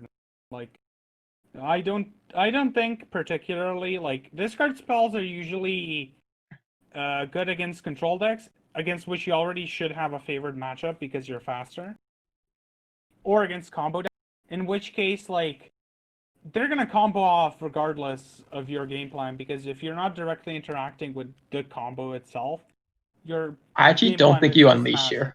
Yeah, we see the rare leashed Rakdos Aggro. Oh my god, leashed. Oh. You hate to see it, but it's sometimes what you need to do. Sometimes you do what you have to. I mean, his opponent's so dead if he ever untaps, so you just have to make sure you untap. Next turn you have Chain Lightning. The problem is the untapped red sources doesn't let you flashback chain. You can just Fork Bolt, flashback Fork Bolt, that's 4 damage. That's a chain. Oh right. Yeah. Because did you know that Chain Lightning has a downside, but like I don't. People forget it. Chain Lightning sometimes has a downside. I've definitely played Mono Red against Zannty, and I was like, this is a nice Fork Bolt that I have to use immediately. Otherwise, like late game, I can't cast it. I know I Chain Lightning you once on turn like 1 because I was like, this card just needs to get out of my hand. Yeah, same. Like it's like, ooh, nice. Winner for the week. Blahguy wins the match. I mean, Chain of Plasma. That's the reason why you don't see people playing Chain of Plasma and Burn anymore, because like people forget that. Oh, I discard a card to kill your thing, and another one, and another one. I cleared your board, and like now you have nothing. You have damaged me a bit, but now I've cleared your board enough where I could probably stabilize. Unfortunately, I think I'm gonna. I think one player has a lot of mana and the other has none. Yeah. I think I have to go, unfortunately. Alright. Red Mago. I'll see you next time. Yeah, my performance was disappointing, but I'm glad to have been. Yeah, glad to have you, like everyone, like every time. Yeah, next week I'm bringing something hyper competitive and crushing everyone, just because I'm a sour loser. It is, it's your prerogative to do so. I would bring somebody. I mean, if I was playing, I would bring something hyper competitive every week. So no objective. I would if it wasn't $1,000. Well, yeah. This is why we have a cut from the same cloth. This is why you have a lucrative friend that helps. An acquaintance, if you will. Like I played Jeskai Control and Paper. I love the deck. It's a really fun deck, but it's like 500 ticks on Magic Online. Sad. The thing is. I've been enjoying Commander more on Magic Online than I enjoyed anything else.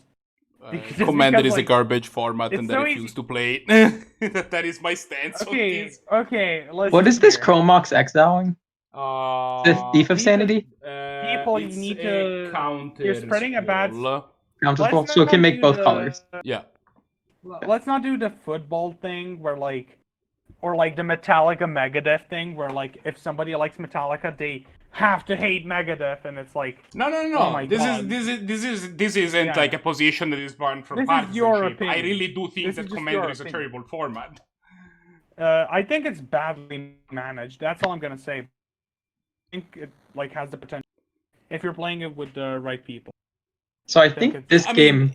Any game is fun if you play with your friends, right? Like that's the power of having friends. But like, I have to go now to play.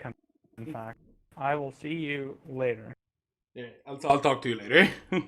Coming back to the game, I think that actually let's Arceus, is that how you pronounce his name? Arakasi? He is in a very good position. I think it just mattered if they drew that extra land or not. And they finally got Arakasi if they make their hand a little bit bigger. Because you can hardly see what's going on. It's a cryptic command. Can't tell the second card, Thief of Sandy and Heartless Act. Yeah. I know. I'm gonna try to make things a little bit bigger. See if. While Bailite had an amazing start, 2 Moxes. It actually, I think the second Mox is worse than the having just 1 Mox. While you have a huge mana advantage, if you don't kill your opponent immediately, you're just down 2 cards, which can matter a lot in these grindy games. We see the Murderous Rider getting cast here, and now we see all of Marco's screens. Don't worry about it. Murderous Rider's good. I think if this Thief of Sandy is going to come down next turn, and if Bailite can't kill it, that might just be the game.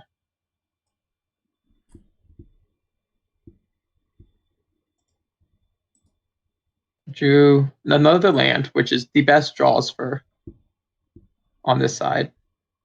So the match score is currently 1-1 by the BT Dubs. So that means that whoever wins this game wins the match. Mm-hmm. Now Bailite has a lot of pressure on him because Thief of Sanity connecting with you is never a good thing. Yeah, like that card basically is Death Touch for players. Oh, the sound card was a misdirection, I believe, by the way. Misdirection? Okay. Yeah. That makes sense.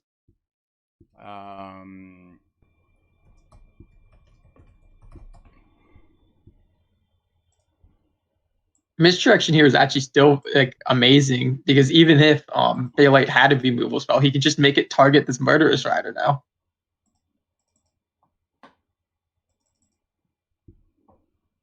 So we're going to see an attack for 6 here. But I think this is all okay. I don't think it's enough to matter.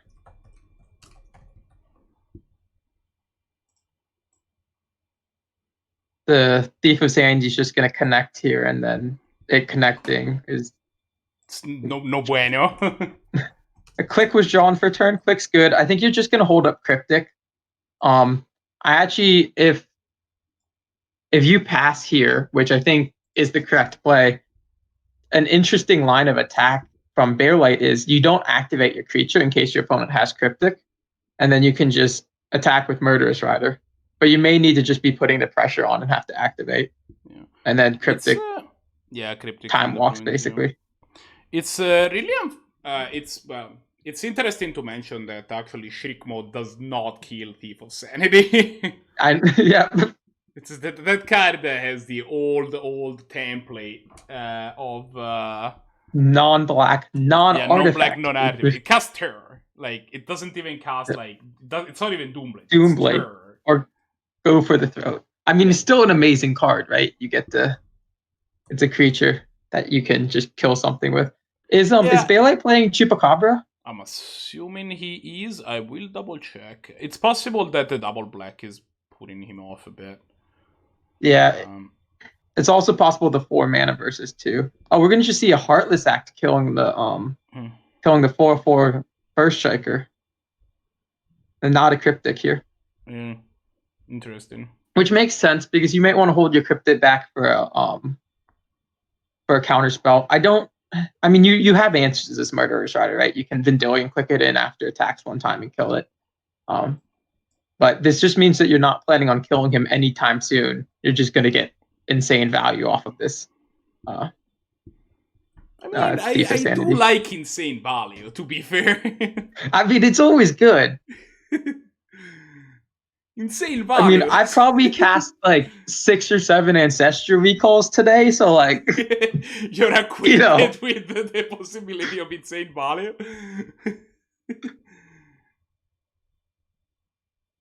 I wish we could see the cards that Thief of Sanity gets, but we cannot. Yeah, I mean, I can actually. I'm probably let you know. Give me a second. This turn, I'm not casting Thief of this. Sanity currently has exiled a Deathrite Shaman and the Nissa, the creature Nissa. Vastwood Seer? Yeah. I think that's right. I do like playing Deathrite here. I don't like casting Inquisition. Your opponent has 1 card in hand. And then now you get to hold up Vendilion Click as well, which I like. They're just going to cast the Nissa here, get the land. I can Nissa's see this as awkward well. though, because when Nissa flips, it's gonna go back to Bailite.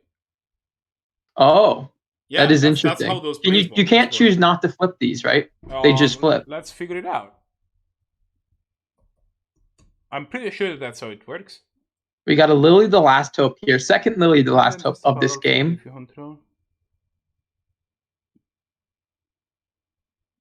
Yeah, you Yeah, cannot it's not a May. not flip it. Yeah. I mean, you do have to get to that 7th land, and I'm like sure you can chump block this at some point beforehand. Yeah, you can make sure. We do get to see this Shriek Maul become the best creature in Bailite's deck now. Because it kills the Nissa. No, because it you can Fauna Shaman it. Oh, all right. Literally become the best creature in Bailite. It's just the best creature in his deck. Whatever that is, I don't know his list. Maybe it's a Siege Rhino. Can Bailite cast Emrakul? Because that's a thing in his list. He has sorcery, land, creature. Artifact. I don't see a instant. Shockingly, I don't see an instant, and I don't see a planeswalker. I don't see a but he has. No, grapple with the pass is an instant, right? Is grapple with the pass an instant? I thought it was a sorcery. No, it's an instant. Okay. So he has 5. But that only 2, gets 3, him to 4, 11. 5, 6. He needs either 2 more mana or a tribal and Celestial Planeswalkers. Yeah, but I mean, you can start minusing this Lily to kill it, and then that's going to go in your graveyard at some point. Yeah, but you can also just draw a couple lands. I don't know that you throw away the Lily. Just to... No, yes. Your opponents might attack this Lily. I don't know. You're probably not attacking with Murder Strider now, so you're probably... This has become a very interesting match. I thought this Thief of Sandy was going to just wrap it all up, but Bailite has been living through this beef. Necro was saying earlier that Bailite is like an anime protagonist, but like you just pummel him, but then he never goes down, and then this is even his final form. I mean, it's accurate right now.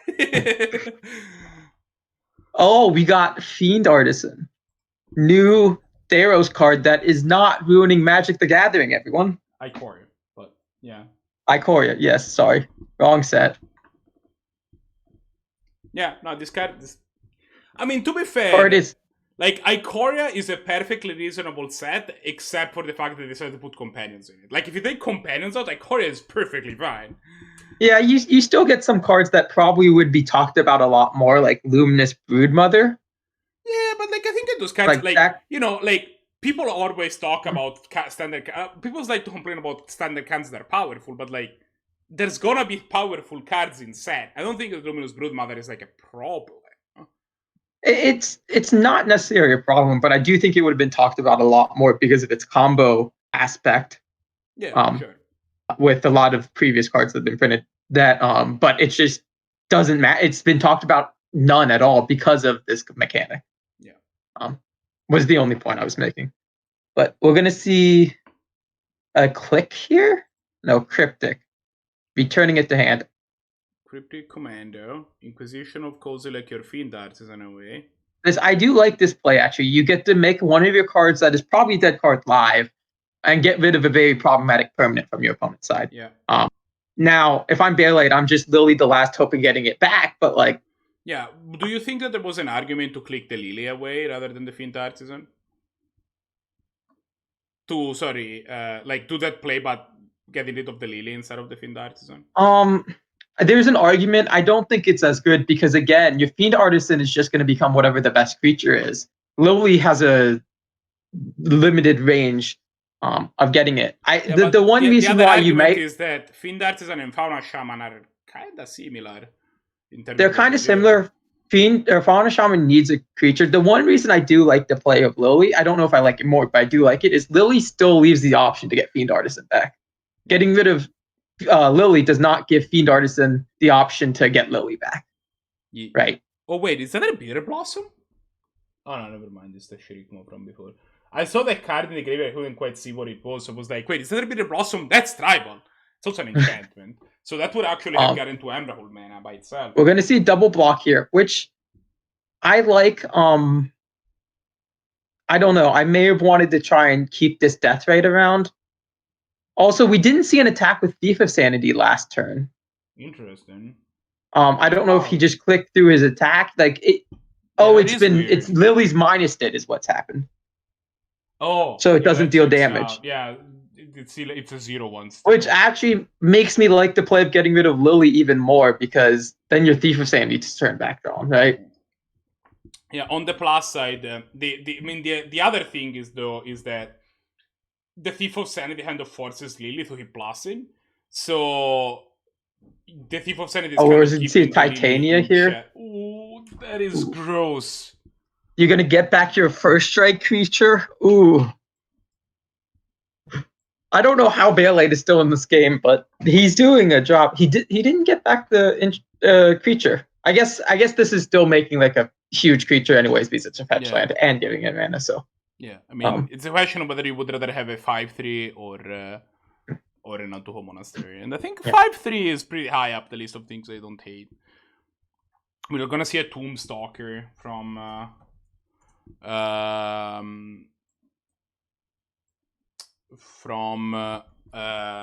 Arakasi.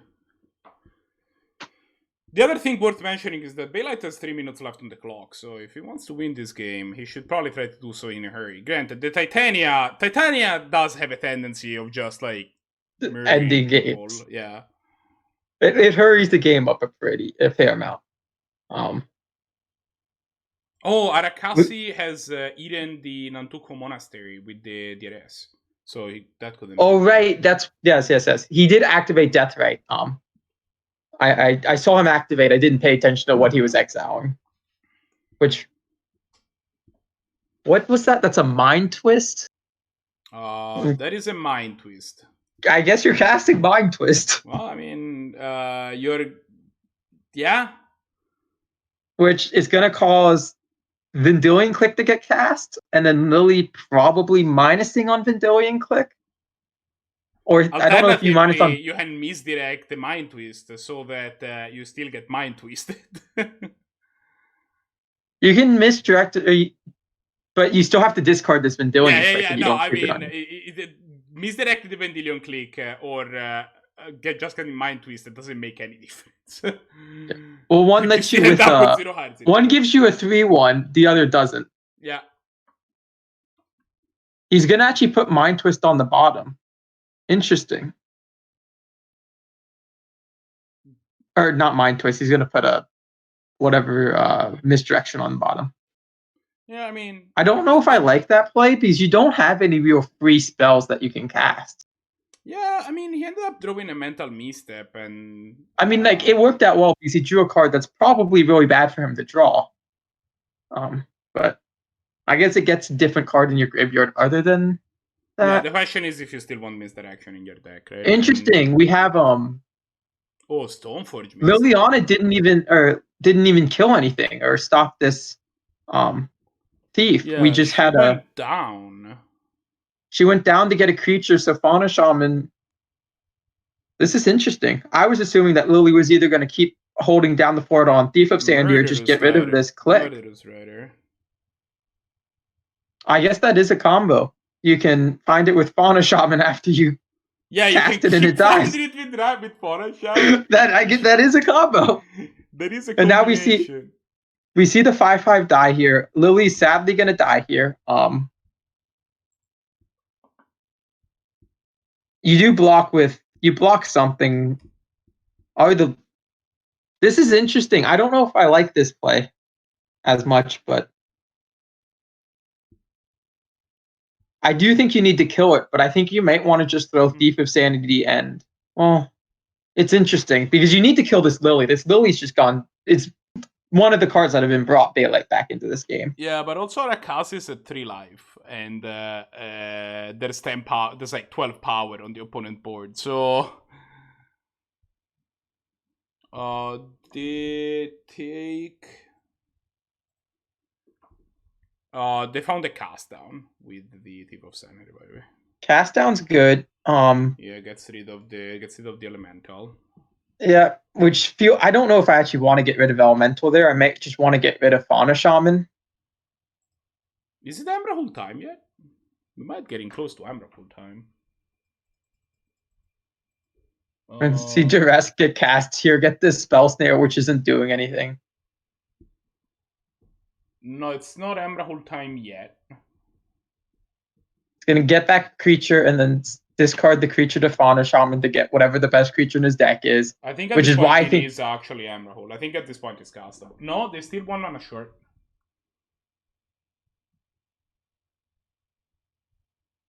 But like the reason yeah, I didn't like the Siege play of Rhino. showing the five I to, see. like they literally just lost you the game. But like he doesn't know it, but like I do think you just had to take care of this Fauna Shaman. Yeah. Over the 5/3. Like you can chump block this 5/3 next turn. Which draws you into a Jace the Mind Sculptor, which gets you there. Right? Yeah. Your opponent still has a Lily, but now they don't have any creatures on board. It's a very interesting match. I enjoyed it a lot. Is there any other matches going on, or is that it? I think that might have been the last one. Yeah, that was it. That was it for today. So yeah, I'm gonna quick. So first things first, congratulations to Blahguy for winning the event. Sorry. Second, then I want to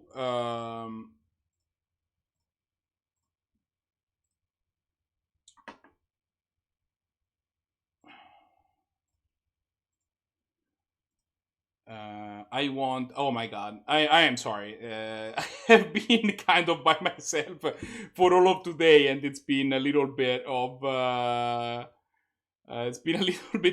problem. So here is what's gonna happen. Oh yeah, so we had Bailite won that on to 1, so we have our final standings. Again, congratulations to Arakasi for winning the event. I want to remind everybody that what? You said congratulations to me for winning the event. Oh, I meant Blahguy, sorry. I want to remind everybody that if you want to join the event next week, your best bet is to join our Discord, which is what we run the events from. This is not like the 10-point Discord, this is the Highlander official Discord. That's a great place for you to both get into the format if you don't know what's up. In which case, by the way, exclamation point can enter gets you to some information on how the format works out. If you want to sign up for next week, we have exclamation point next poll gets you to the sign up sheets for the tournament next week, and you can go there and directly sign up. Although it's still preferable if you are on the Discord, so that we can actually, because that's what we run the tournaments from, so it's pretty much important, like it's pretty much necessary that people that want to join are on the Discord. I also want to remind everybody that we are brought to you every week by, among other things, your kind support. So I would like to remind everybody that if you wanted to subscribe to us, we would not hate it.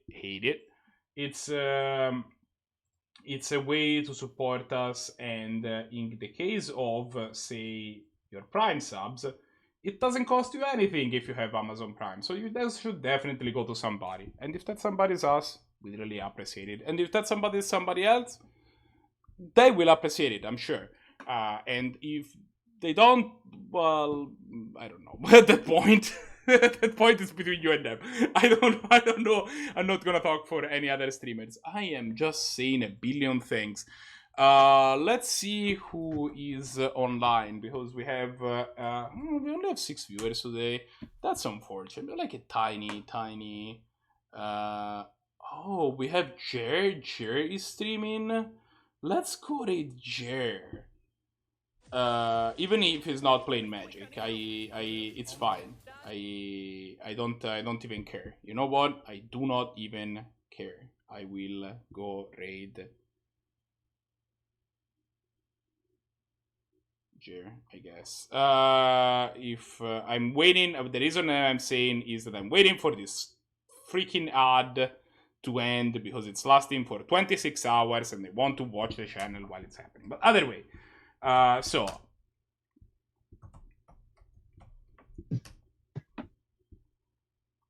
I will stop talking now. Thanks everybody that has been watching.